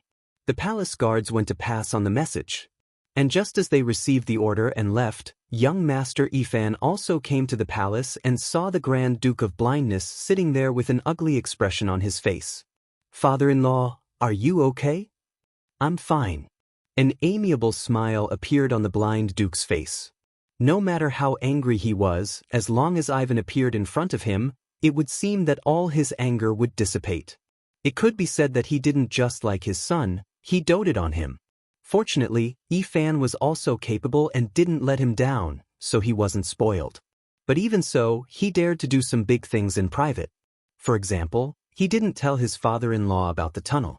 And now, such a thing happened in the city. The fire actually spread to the palace. Yi Fan certainly knew that some people in power couldn't help but take action. This was the beginning of the real chaos. He also thought that it was necessary to explain the matter to his father-in-law. "Father-in-law, your son has been hiding something from you." What is it?" The Grand Duke of Blindness said nonchalantly. Because he spoiled Ivan, there were many things that he would not report to him before doing. The Grand Duke of Blindness was already used to this. "Father-in-law, I dug a tunnel, a passage leading to the dense forest in the north of the city. Once the tunnel is dug through, we can quickly reach there from the city. As long as the attack is sudden enough, we will definitely be able to catch the Han army off guard and carve out a bloody path." Yi Fan opened his mouth and confessed everything. The dense forest in the north of the city? A passage? At this moment, the blind Grand Duke finally couldn't stay calm. His face revealed a nervous expression. He had to admit that this was indeed a good way to escape. But the question was, why did Yi Fan tell him now? Could it be that the passage has been opened? With doubts, before the blind Grand Duke could speak, Yi Fan continued, "It's just that, I don't know why this matter was leaked. It was actually known by Great General Peter. He even sent people to investigate tonight, but they were sent away by my men." What? The Grand Duke of Blindness suddenly stood up. At this moment, his nearly blind eyes seemed to burst with infinite anger. "Peter knows. Where is he now?" "Right now, he's having a drink with General Boris and General Sergei at home. My men have been keeping an eye on them." At this moment, Ivan said with a guilty conscience. No matter what, his actions this time were a little overboard. Although her father-in-law might not pursue his own responsibility, it was still necessary for him to apologize. The three of them are together? What's Peter going to do? The blind Duke quickly calmed down. He had a feeling that things were getting out of hand. He even suspected that the fire in the palace had something to do with it. The blind Duke seemed to be thinking about something and didn't speak for a long time. Seeing this, Ivan said anxiously, "Father-in-law, is it because I shouldn't have dug the tunnel?" There's nothing wrong with leaving an extra path. Digging the tunnel was originally one of the escape routes. This isn't wrong. However, such a secretive matter shouldn't be known to outsiders. Furthermore, since you suspect that Peter knows about this matter, why didn't you immediately control him? The Grand Duke of Blindness shook his head and questioned him. He could allow Ivan to make some small moves and even act on his own without informing him, but he couldn't allow him to mess things up. This was especially so at such a crucial time. Facing the black flames released by the Han army's celestial sphere, the nobles and commoners of the city were already in a state of panic. Especially at such a time, everything had to be done with caution. Otherwise, the slightest carelessness could lead to a huge problem that could spiral out of control. It's fine that you escaped through the tunnel, but it was also discovered by others. More importantly, you knew all this and didn't take any remedial measures. That's your fault. Capture Peter, including everyone in his residence, the Grand Duke of Blindness said in an unquestionable tone. Ivan couldn't help but frown when he heard this. Father-in-law, Boris and Sergei are also in General Peter's residence. He indirectly meant to remind the blind Duke that the two generals might know the truth now. Should they also be arrested? The blind Duke's expression showed a trace of pain at this moment, but he quickly nodded and said, Arrest them all. After I talk to them, I'll consider whether to release them or not." Capturing 3 generals all at once, and all of them wielding great power at that. Even the Grand Duke of Blindness had to think carefully. Understood. Ivan nodded. At this time, he had to admit that he was far inferior to his father in terms of ruthlessness. It was said that kings and emperors couldn't have their own feelings. Everything had to make way for benefits. It seemed that this was indeed the case. After Ivan received the mission, he was about to bring his men to Peter's mansion. But before he could bid farewell to the Grand Duke of Blindness, he saw a guard captain rushing into the main hall with a panicked expression. Reporting to the Grand Duke, "There's a mutiny in General Peter's barracks. They rushed out of the barracks and ignored our warnings. They are running in the city, and their destination seems to be our palace. This is bad. Ivan's expression changed drastically. The worst situation still happened. The blind duke's face also became much gloomier at this moment. But he quickly returned to normal. Don't be afraid, we'll deal with whatever comes our way. Peter alone can't overturn the sky. How about this, Ivan? Immediately mobilize your soldiers to guard the palace. At the same time, find the soldiers who are familiar with Peter's generals and ask them to help persuade them. I believe these people will know what to do. The Grand Duke of Blindness was indeed not panicked, because he knew very well that although Peter was also a general with great power, all of his power had been given by him, and the soldiers under him had also been given by him. Since he could give it now, he could take it back when he needed it one day. Ivan was infected by his father-in-law's calmness. It seemed that even if the sky fell, he wouldn't be afraid. He quickly nodded and went to gather the army. The blind duke sat high in the hall. He had to wait for this rebellion to subside. Otherwise, he wouldn't be able to rest. In Peter's mansion, Boris and Sergei also heard the commotion outside. At that moment, the two of them had unsightly expressions. Could it be that Peter's military camp had already made a move? If that was the case, the meaning of them staying here would be completely different. If they stayed here, would it make people think that they were already accomplices? If that was the case, based on their understanding of the Grand Duke of Blindness, it would be impossible for them to stay out of this matter. On the other hand, Peter was drinking contentedly, not caring that Boris and Sergei wanted to eat him. Of course, the reason why he could be so calm was all because of the 8 murderous guards in the room. With these guards in hand, Peter wasn't afraid that some people would use force on him. Even if he couldn't use force, he wasn't afraid at all with just his mouth. At this moment, the more Peter didn't seem to care, the angrier Boris became. He felt that he was being used. As for Sergei, he couldn't hide his emotions and directly asked, "Peter, what do you want?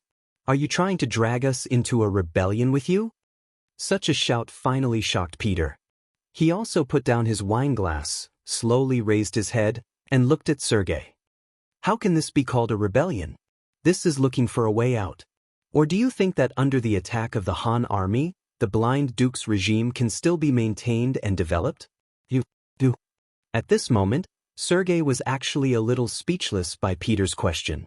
That's right, in the face of the black water that was simply impossible to guard against, and even impossible to guard against, they were completely powerless to resist, and could only passively wait for the black water to burn. If they were lucky, they might be able to live for a few more days, but once the place where the provisions were stored was burned, then chaos in the city was inevitable. If that was the case, in the situation where everyone wanted to live, who would care about who the blind duke was? As for what he said, no one would listen to him. Sergei shut his mouth, and his face turned red. Boris finally spoke up. "Peter, even if that's the case, we should think of other methods, such as breaking out of the encirclement. After all, we have an army of 200,000 soldiers and plenty of firearms and cannons. If we bring them out, we might be able to carve out a path of blood." This time, Peter didn't speak out against it. Instead, he nodded in agreement. That's right. However, he did not know if General Boris had thought about the possibility of breaking out of the encirclement. Even if we break out, we still need someone to charge and cover the rear. If that's the case, how many of us can survive? I don't want to gamble on my luck. If I'm arranged to charge or cover the rear, I'm afraid it'll be too late to do anything. Boris, who originally wanted to say something, didn't say anything. With the blind duke's trust in him, he was confident that he wouldn't do those dangerous things. However, nothing was absolute. If he was really given such a dangerous mission, would he still be able to say no? If he really did that, the Grand Duke of Blindness would be the first person to not forgive him.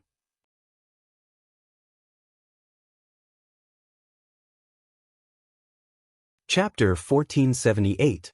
Thinking that this possibility was not impossible, Boris's face became a little ugly. Even he couldn't guarantee that he would be safe, let alone Peter and Sergei, whose status in the heart of the Grand Duke of Blindness was far inferior to him. It was no wonder that they would have such thoughts and actions. But no matter what, Boris still didn't want to do something like rebellion. After all, the Grand Duke of Blindness had treated him well over the years. He couldn't do something like betraying his benefactor.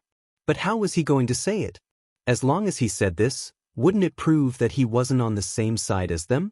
If this was the case, then he didn't have to do anything next. Peter would let his guards kill him. Don't doubt if Peter dared to do this. He even dared to rebel. What else wouldn't he dare to do?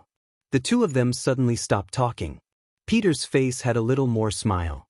He knew that he had only convinced the two of them initially, but it was still far from being able to do big things with them. So he changed his tone and said, "Brothers, now that things have come to this, I have no choice but to do this. And you are now in my mansion, so it is absolutely impossible to stay out of this. You should think about what kind of decision to make. Time is of the essence, and there is not much time for us to hesitate and consider." Since the flag of rebellion had already been raised, they couldn't stop. Otherwise, they would be handing their lives over to others. Peter would never do such a foolish thing. So there were only two paths in front of the two. One was to follow him, and the other was to oppose him and be killed now. Well, 15 minutes. Please make a decision voluntarily. No matter what the decision is, I will accept it. As if he had just said a very ordinary sentence, Peter sat back down after saying this. He picked up the wine glass again and drank slowly. What do you mean by, "I will accept any decision"? I'm afraid that once they object, it will immediately lead to a fatal disaster. This wasn't voluntary at all, it was completely forced. However, the situation was not as good as the others. At this moment, the two of them didn't dare to say anything. They could only look at each other and return to their seats. The hall once again fell into silence. There was only the heavy breathing of the 8 blade-wielding bodyguards.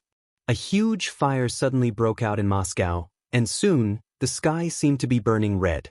Yang Chendong, who was outside the city, couldn't help but notice all of this.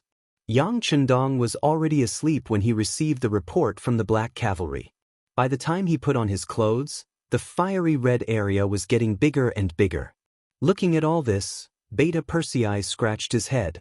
"Young master, don't tell me they're really fighting amongst themselves." Yang Chendong rolled his eyes at Beta Persei. "What do you mean by really fighting amongst themselves?" Looking at the situation, it's clearly fighting amongst themselves. Yang Chendong had already expected this result, but he didn't think it would come so quickly. After all, it was only 2 days of fire. For a huge city like Moscow, it wasn't a good thing at all. Who would have thought that the other party couldn't hold it in anymore? All of this should be the doing of that guy named Nevsky. It seems that the words he said to him that day really worked. If that's the case, then so be it. Anyway, they are all different races, and there is no lack of Rasi nationalists among them. If such people die, then they die. It has nothing to do with me. I just hope that more people can stay in the city. After all, if I want to build this place, I can't do without sufficient manpower. Let's go back and sleep. Yang Chendong turned around after thinking it through. He didn't put the fire in the city in his eyes at all. This matter won't end so quickly. Instead of paying attention to them, it would be more practical to inquire about how many tribes the world's best cavalry army has conquered and how many captives they have captured. In Yang Chendong's eyes, even if there was an internal conflict in Moscow, it wouldn't be resolved in a short time. Now was not the time to make a move. At this moment, in the city, 15 minutes had passed. Peter was looking at Boris and Sergei, waiting for them to make the final decision. "Time's up, generals, please make the final decision," Peter said unhurriedly. Peter spoke unhurriedly, but the 8 guards beside him were already sharpening their swords, as if they would immediately turn on each other if they made the wrong choice. The 2 generals didn't look too good at Peter's pressing. In such a situation, no matter what decision they made, they would feel threatened. However, this was the truth, and they couldn't resist. The more careless Peter was, the more they could feel the murderous intent behind him. "Forget it, since we are going to die anyway, we might as well fight it out. But I don't know if the Han army will accept our surrender." Finally, General Sergei couldn't remain calm and made a choice. Hearing this answer, Peter was very happy. Brother Xia, don't worry, the Han army has already contacted us.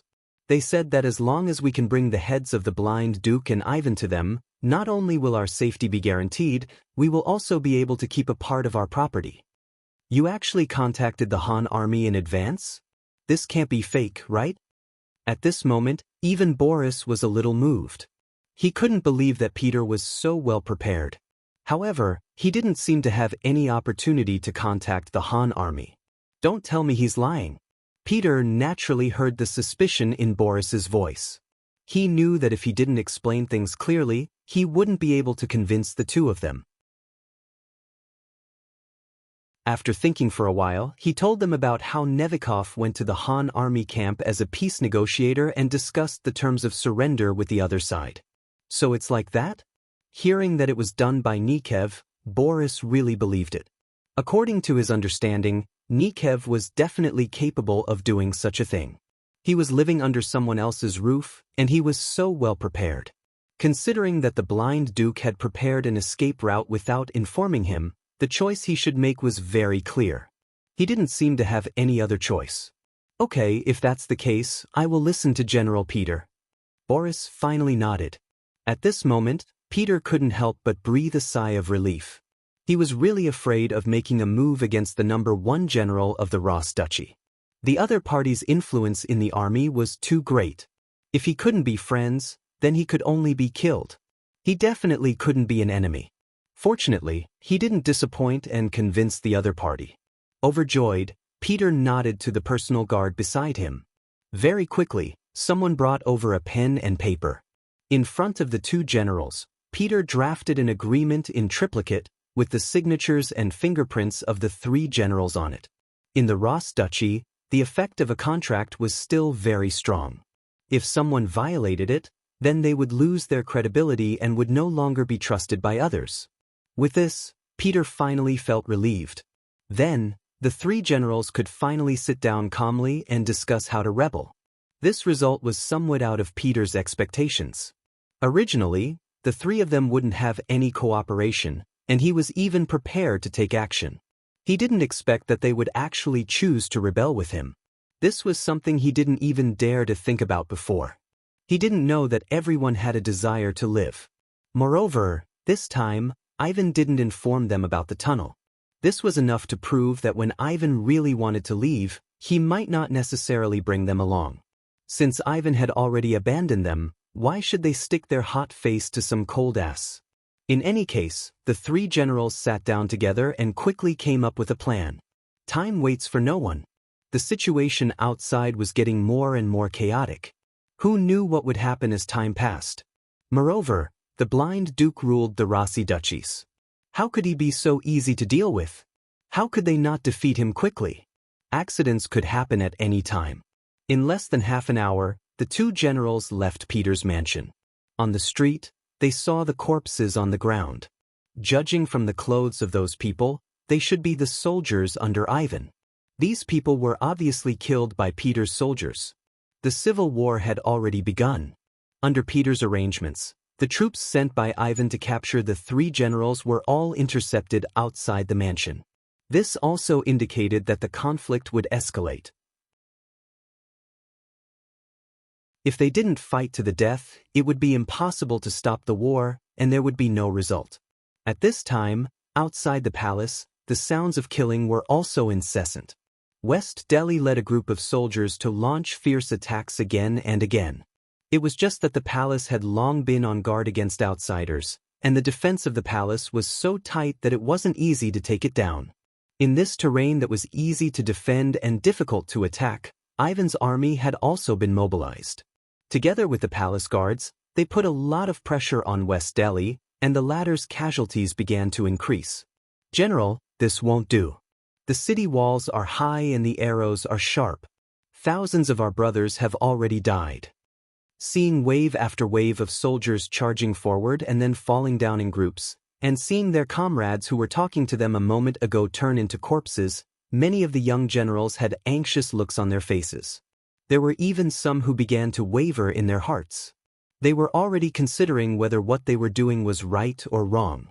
Right now, they were only facing Ivan's army and the palace guards. Once Boris and Sergei's armies joined in and began to surround them, the final result would most likely be defeat and death. As a rebel, one didn't even need to think to know what the consequences would be. We can't retreat. We have to believe in the general. West Delhi shook his head firmly as the commander of the front line. However, the look of anticipation in his eyes from time to time betrayed his heart. He believed in General Peter, but how long had it been? Why didn't the general show up?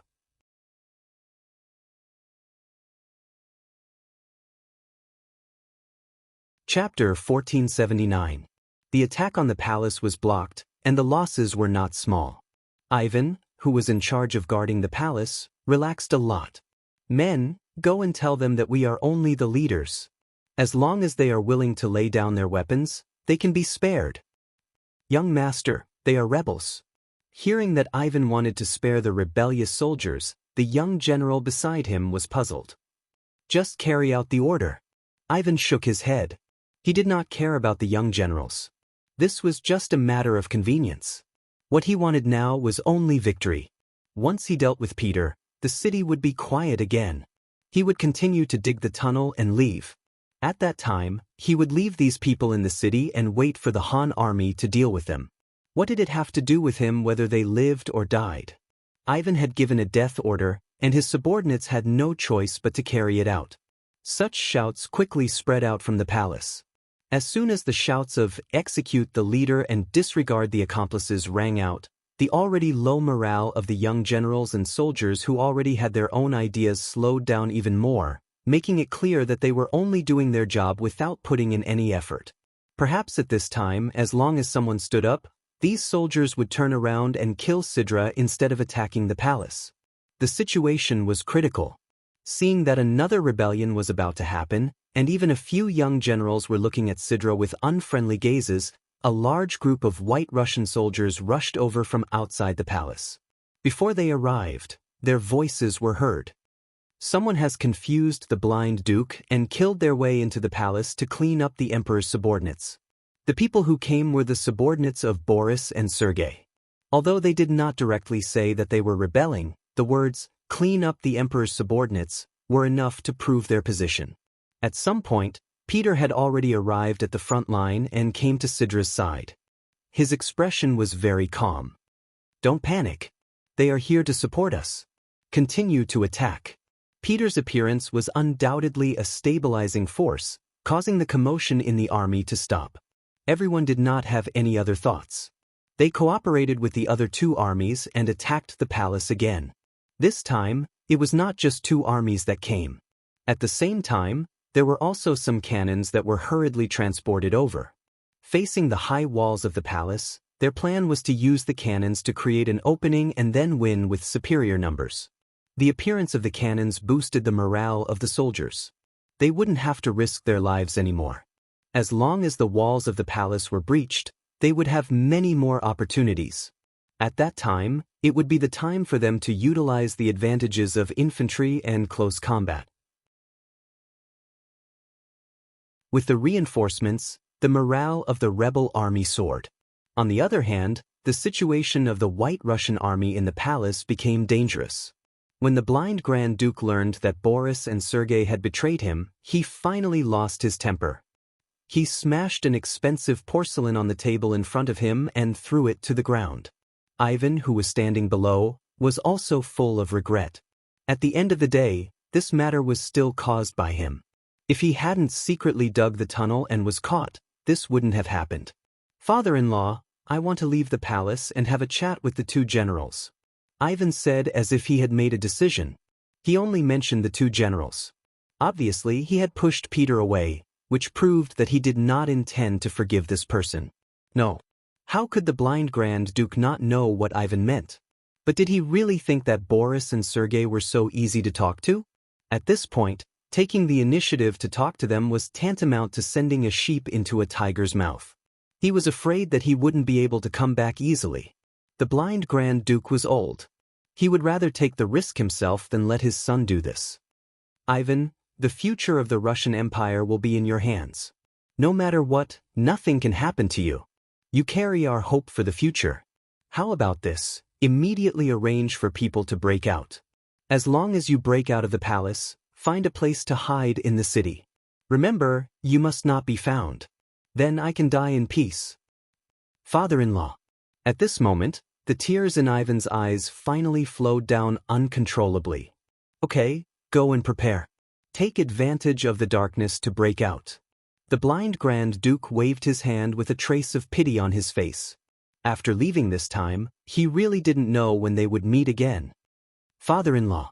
After Ivan shouted again, he knelt down in front of the blind Grand Duke. This kneeling was also out of reluctance, but more of gratitude. Go. Remember, don't be so willful in the future. The blind Grand Duke said with a forced smile. When Ivan heard this, he couldn't stop crying. Unknowingly, he seemed to have grown a lot and matured a lot. That night, just as the artillery was transported to the outside of the palace, the gate of the palace suddenly opened and thousands of soldiers rushed out. Their appearance caught the unprepared Peter's three-way coalition army off guard. Soon, they broke out of the encirclement and rushed out. Peter was quite angry about this matter. If the blind Grand Duke and young Master Ivan were among the people who rushed out, wouldn't they be unable to complete the Han army's order? Fortunately, not long after, the blind Grand Duke's figure appeared on the gate tower of the palace. As soon as the blind Grand Duke appeared, the soldiers on both sides stopped what they were doing without prior agreement. This old man had ruled the Rossi principalities for decades and led them from weak to strong. Whether it was in the army or among the people, he still had a high prestige. Normally, as soon as he appeared and casually said a word, everyone would kneel down and worship him. But now, his appearance only caused everyone to stop fighting. A hero past his prime, this saying was the most appropriate thing to say about the blind Grand Duke. Standing on the wall of the palace, the blind Grand Duke shouted in a loud voice, "We are all Rossi people. Let's not fight anymore. Let's do things that hurt our loved ones and please our enemies. Don't you want this king's life? Come, I won't resist. You can do whatever you want, but you can't hurt the guards of the palace. After all, they were once your brothers. As long as you swear to do this, I will allow you to tie me up as you wish." Grand Duke. For a moment, because of these words, countless guards knelt down. They were all moved by the blind Grand Duke's loyalty. At this time, they wanted to use all their strength to fight to the death with the rebel army outside. It had to be said that the blind Grand Duke's method of bewitching people was superb. At this time, his words had completely restored the army's morale that had fallen. However, his mind was not on the civil war at all. He was indeed prepared to be tied up. This was also because he saw that resisting would not change the situation. Since that was the case, it was better to just surrender. At the same time, it could be considered as leaving a difficult problem for the Han army. As for what kind of problem it was, perhaps others could not see it, but Bugnam of Gojosian of the Han army could definitely see it. Otherwise, he would not have been able to defeat the Golden Horde, nor would he have been able to destroy the Rossi Principality. Grand Duke, are you really willing to be tied up? Hidden in the army, Nevsky was more excited than anyone at this time. He knew that if this was the result, the chaos in the city would soon end and the victory would be decided. But if he did not surrender with the support that the blind Grand Duke had gathered over the years, who knew how long it would take to win and what kind of price he would have to pay? Seeing that it was Nevsky's voice, how could the blind Grand Duke not guess that this person was one of the instigators? However, he did not have any hatred at this time. Such a small character would not be in his eyes. He still had a very calm expression as he replied, "That's right. As long as the three generals can swear not to touch the thousands of guards in my palace, this Grand Duke will let you do whatever you want. What can you do?" In the palace, the 5,000 soldiers that Ivan had brought were basically all dead. As for the remaining 45,000 soldiers, they were blocked outside the palace by the three generals. Now, there were only 5,000 palace guards left in the palace. It was because of the limited power around him that the blind Grand Duke made this decision after weighing the pros and cons. It was naturally a good thing to be able to subdue the enemy without fighting. If they didn't fight, they couldn't guarantee that they would win. After all, Anything could happen as time passed. After Peter and the other two generals looked at each other, they nodded and made a solemn oath in front of the entire army. The general idea was that as long as the blind Grand Duke surrendered and the guards did not resist, they could spare the lives of these people. Of course, the oath made in front of so many people was valid. If anyone violated it, they would be hated by both humans and gods. The blind Grand Duke was very satisfied with this result. He immediately walked out of the palace and came to Peter and the other two generals. Seeing the Grand Duke of Blindness striding over and looking at them with his extremely low vision, Boris and Sergei lowered their heads at the same time. Even Peter, who was very mighty just now, turned his head to the side, not daring to look directly at the Grand Duke. In the end, Nevsky took the initiative to stand up and ordered the guards around him to subdue the blind Grand Duke. With the fall of the palace, the overall situation was set. After finishing the important matter, Nevsky sent people out of the city overnight. At dawn, they reported the news to the Han army camp outside the city and to Yang Chendong, who had just woken up. "There's a result so soon?" Yang Chendong asked in surprise. In his eyes, whether it was the blind Grand Duke or the future Ivan the Great, they were all famous figures in the history of the Ross Kingdom. How could such people be so easy to deal with?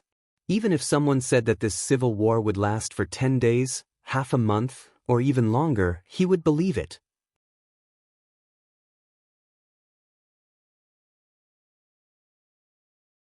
Chapter 1480.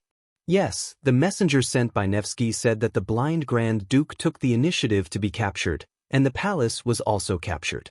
Now the entire city of Moscow is waiting for our army to take over. Only young Master Yi Fan managed to escape, but he will still be in the city. They will definitely be able to find him. Young Heir added from the side. The blind Grand Duke took the initiative to be captured? No wonder. But did Ivan escape? This must be the work of the blind Grand Duke.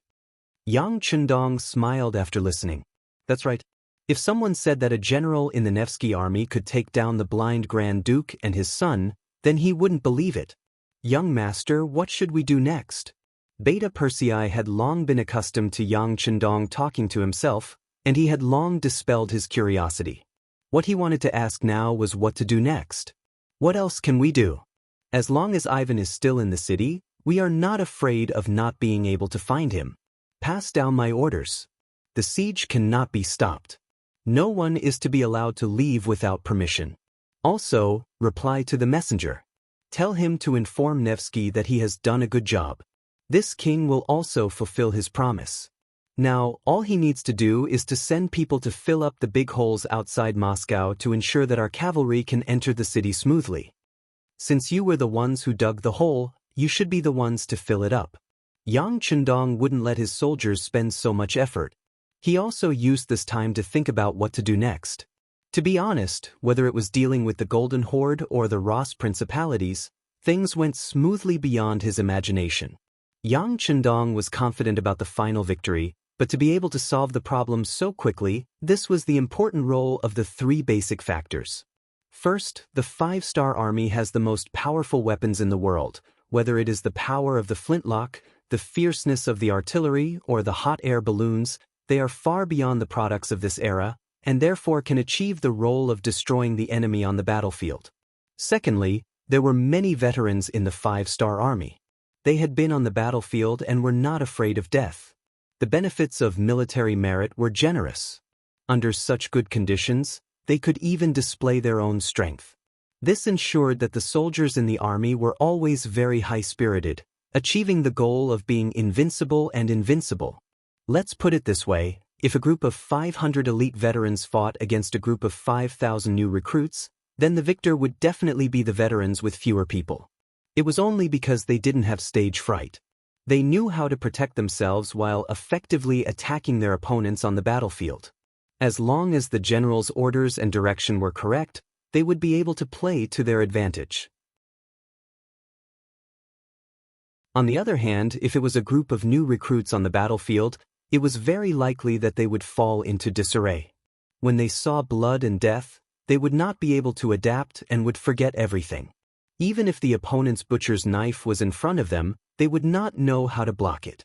Looking at the 5-star army, along the way, they had fought countless battles. There was no need to doubt the combat power of such an army. It was easy to predict which side the scales of victory would lean towards. The third point was the corruption and disunity of the Golden Horde and the Rasi principalities. Everyone had their own thoughts and could not be united. If they won the battle, then it would be fine as long as they followed the prescribed order. However, once they encountered a setback, the drawbacks of these problems would be revealed. In the end, there would be internal strife, which would give the opponent an opportunity to take advantage of. Looking at these two major battles, didn't the Rasi principalities only get destroyed because of internal strife? Thinking of this, Yang Chendong also began to reflect. Would this problem fall on the 5-star army? The answer was very likely. Now that Yang Chendong had great power and prestige, some things would naturally not happen with his existence. However, no one could guarantee what would happen after he was gone. Men die, birds die in the sky. Yang Chendong's thoughts only drifted for a moment before he retracted them. It was very tiring to live alone, so there was no need to think so far ahead. Anyway, after the world was unified, even if something really happened, it would be the meat in the pot. It would just be the Han people replacing the Han people, so it was not a pity. Yang Chendong's order was passed back to Moscow. After a discussion with the 3 generals, Nevsky began to arrange for people to go out of the city to fill in the holes. At the same time, the biggest civil strife since the establishment of Moscow took place. In the name of looking for Ivan, the army began to loot the city. This was originally a promise made by the generals to make the soldiers work for them. Now that it was done, it was time to fulfill the promise. The city of Moscow was plunged into its darkest hour. Countless nobles attached to the blind Grand Duke became the targets of looting. If they dared to resist, the soldiers who rushed into the courtyard dared to kill them. For 10 days, the city was filled with smoke and fire, and corpses were everywhere. According to the statistics, at least 70% of the nobles in the city were impoverished in just 10 days. 10 days later, the holes outside the city were filled, and the cavalry of the 5-star army began to enter the city. As the vanguard, the new Second Army was the first to enter the city and disarmed all the White Russian soldiers. But just as they said, when the cavalry entered the city, they didn't do anything excessive to the surrendered soldiers and civilians. As long as they cooperated with them, their safety was guaranteed. Of course, there were those who obeyed and those who did not. For example, there were some soldiers loyal to the blind Grand Duke hidden among the civilians who jumped out to kill the cavalry of the new Second Army. But since they were already prepared, their appearance was nothing more than suicide. Before entering the city, Yang Chendong had already given orders. Although Moscow had fallen, there were still many opposing forces in the city. So unless everyone in the city was evacuated, the danger would not be eliminated. Killing intent could appear at any time, and fighting could happen again at any time. With Yang Chendong's orders, how could the cavalry of the new Second Army not be careful? In addition, with the armor on their bodies, ordinary swords, spears, and arrows could not hurt them unless they were at close range. This caused the opposing forces in the city to suffer heavy casualties in the end. Originally, Pyotr and the other generals were dissatisfied with the disarming of the Han army as soon as they entered the city, but after seeing the waves of assassinations on the streets, they immediately shut their mouths. Anyone who raised any objections at this time might be mistaken as an accomplice of the assassins. That would be a big problem. In the following 3 days, the cavalry of the new Second Army killed no less than 3,000 people in the city. Only then did the public security situation become much more stable. But even so, Pyotr was clear that there were still many people in the city who opposed the Han army. It was just that the timing was not right and they did not reveal themselves. However, the 3 days were up, and it was time for Yang Chendong to lead the army into the city. After all, if the time dragged on for too long, it would give people the impression that the Han Bugnam of Gojoseon was afraid of death.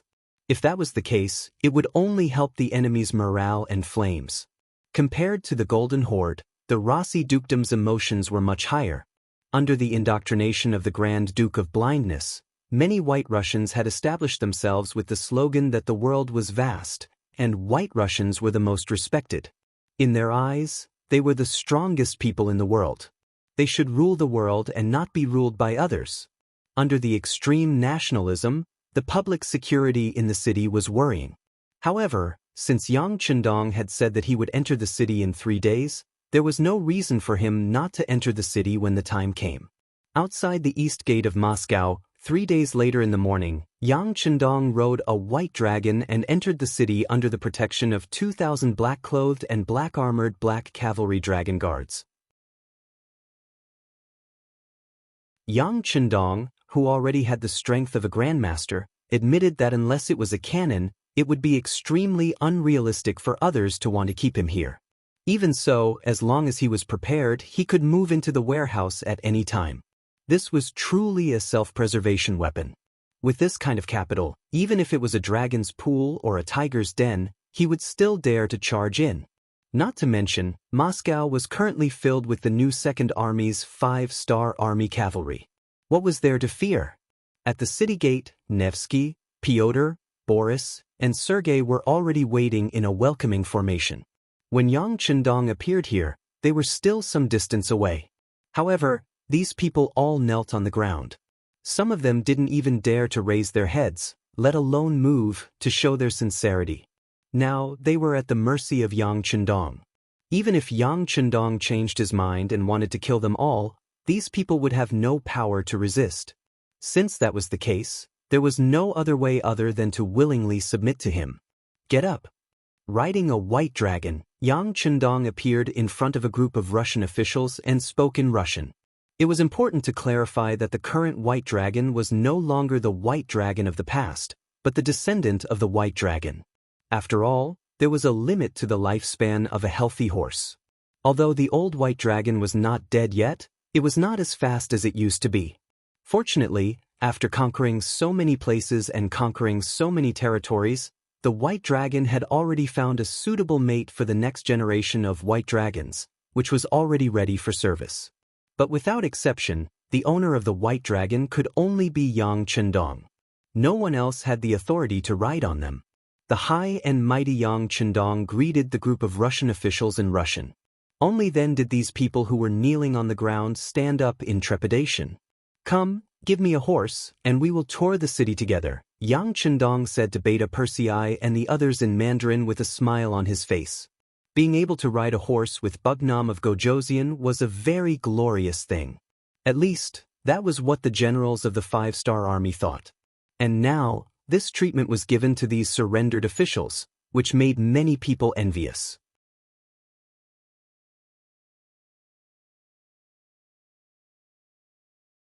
Chapter 1481. Naturally, Yang Chendong's actions were to appease the people and tell them that he would not kill the surrendered generals. Secondly, it was to make these people the target of public criticism and make it impossible for them to betray him. After all, in the eyes of some opponents, the closer these nobles and ministers were to the Han people, the more unforgivable their crimes were. Perhaps some people in the crowd understood this, and their faces became ugly. However, for those who were determined to surrender like Nevsky, they did not think so much. Hearing the treatment given by Yang Chendong, they all got on the horse happily, their faces full of excitement. With someone taking the lead, even if the others were unwilling, they could only choose to get on their horses. After all, compared to angering those staunch nationalists, Bugnam of Gojosian in front of them was not to be trifled with. He could kill them at any time. Everyone got on their horses, and Yang Chendong began patrolling the city with these people. Xia Bei, who had already been instructed, had already planned the route. On the wide road in the city, there were fully armed new Second Army cavalry soldiers on both sides of the road. They were responsible for the security of the periphery. The 2,000 black cavalry soldiers were protecting Yang Chendong and were responsible for the safety of close quarters. Under such a formation, unless it was an attack from cannons, even a group of soldiers with guns could not threaten Yang Chendong's safety. Even so, along the way, they still encountered a total of 13 attempts to assassinate them, big and small. Some of them were killed by the new Second Army cavalry as soon as they appeared. Some of them relied on their numbers to break through the periphery, but the black cavalry soldiers drew their swords and mercilessly attacked, killing the white Russian soldiers on the streets. By the time they finished patrolling and arrived in front of the palace, many of the black cavalry soldiers' armors were covered in blood.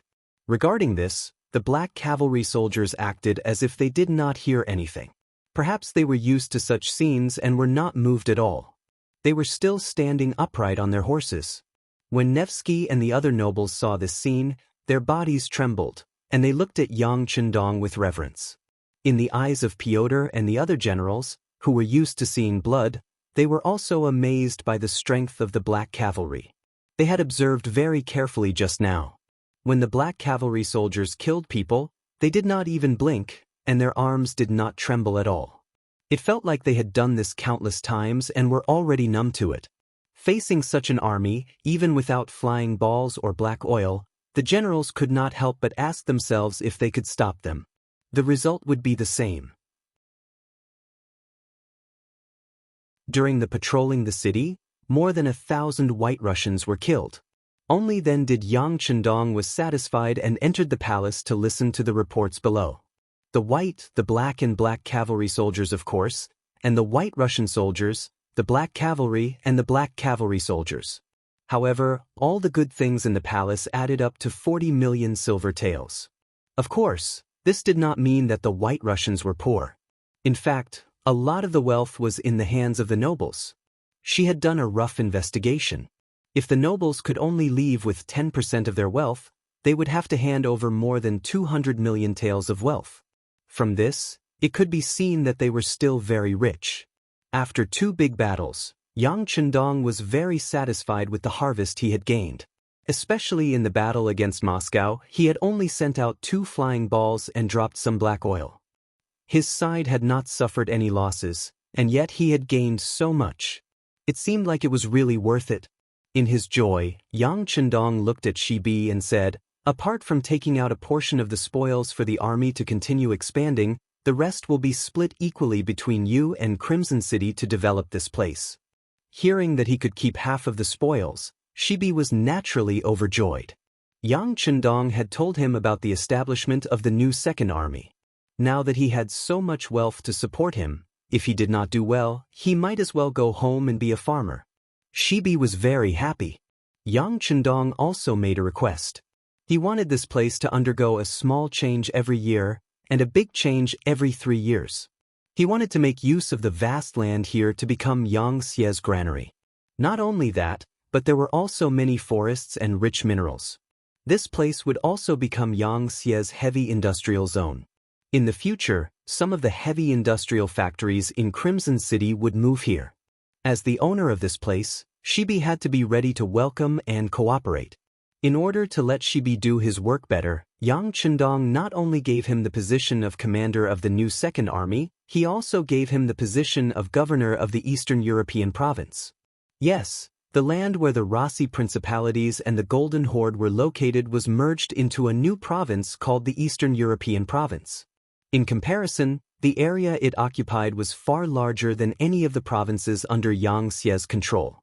Giving such an important position to Shibi showed how much importance he attached to this place. Shibi knelt down on the spot to express her gratitude. At the same time, she promised that she would do her best to live up to Yang Chendong's kindness of recognizing her and promoting her. Yang Chendong did not doubt Shibi's loyalty. If Shibi had other thoughts, she would have surrendered when she was surrounded by the Baiming army. Shibi only trusted Shibi. If Shibi gave her too much power, there would be accidents. Yang Chendong proposed that officials from Crimson City and other provinces would be sent to cooperate with Shibi. Not only that, but the position of governor of the Eastern European province would also have to be given to Shibi. A person could be a political and military leader during special times, but it would not last long. In this regard, Shibi naturally agreed. If Shibi was allowed to continue working, why would he worry? It was not a good thing for a person to have too much power. Shibi did not want to live in fear every day. After Shibi's other matters were settled, Yang Chendong held a meeting with Nakovsky and the others. Yang Chendong took out all the regions except Crimson City for everyone to choose. According to Yang Chendong, these people could not stay in the Eastern European province. Otherwise, he would not be at ease. These people would also live very carefully. It would be better for them to move out and choose a new place to live. They would face an unfamiliar environment there. They would not be able to find their people there. They would not even be able to find people who could speak Russian. They could only communicate in Chinese. In the end, after a few years, they would gradually assimilate into the third-class Han people.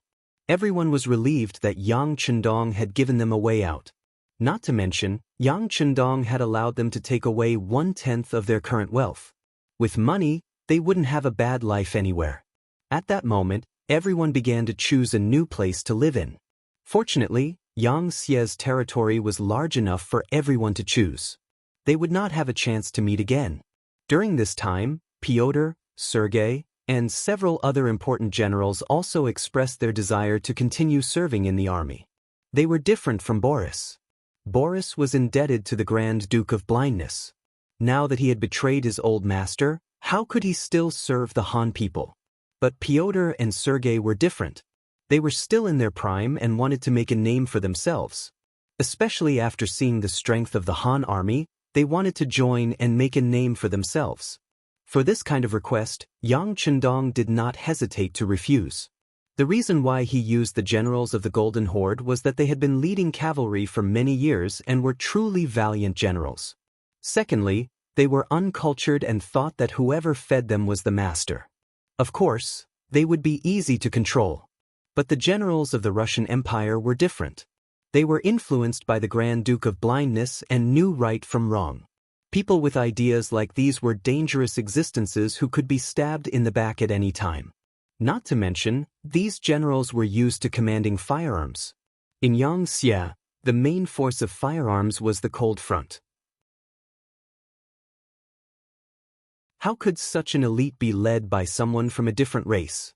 After Yang Chendong rejected them without hesitation, Pyotr, Sergei, and the others could only suppress this idea. Fortunately, they had looted a lot of good things in the city over the past 10 days. Even if they only kept 1/10 of what they had, the rest was still a shocking amount of wealth. They could live well wherever they went. After making arrangements for the higher-ups of the Russian Empire, the Grand Duke of Blindness, who was detained in the prison, was brought out and sent to the main hall that he used to lead. The difference was that he was no longer the master of the main hall. Instead, he was a prisoner. Considering that the Grand Duke of Blindness had poor eyesight, Yang Chendong deliberately arranged for him to sit 2 steps in front of him. The old man and the young man looked at each other, sizing each other up. In his previous life, Yang Chendong had dealt with a lot of Russians. Most of them were fond of wine, greedy, and terrifyingly arrogant. Although the country's economy was not doing well, the weapons they produced were even feared by developed countries. In the common words of the common people, they were a fighting nation. Yang Chendong made the first move, taking advantage of the fact that the other party had yet to gain momentum to destroy them. He effectively suppressed the other party's development and also trampled on the other party's arrogant mentality, making it worthless. Now that he was the victor, Yang Chendong did not stop him from observing the Grand Duke of Blindness, who was a very important figure in Russian history. The Grand Duke of Blindness was also sizing up Yang Chendong. Although his eyesight was very limited, he was relying on his conscience. After a few observations, he could not help but sigh. This Han man, who was more than 20 years younger than him, gave him a feeling of invincibility. You're tuning in to the Wang Lin's Journey YouTube channel. Don't forget to subscribe and join us on this journey to catch the most captivating stories.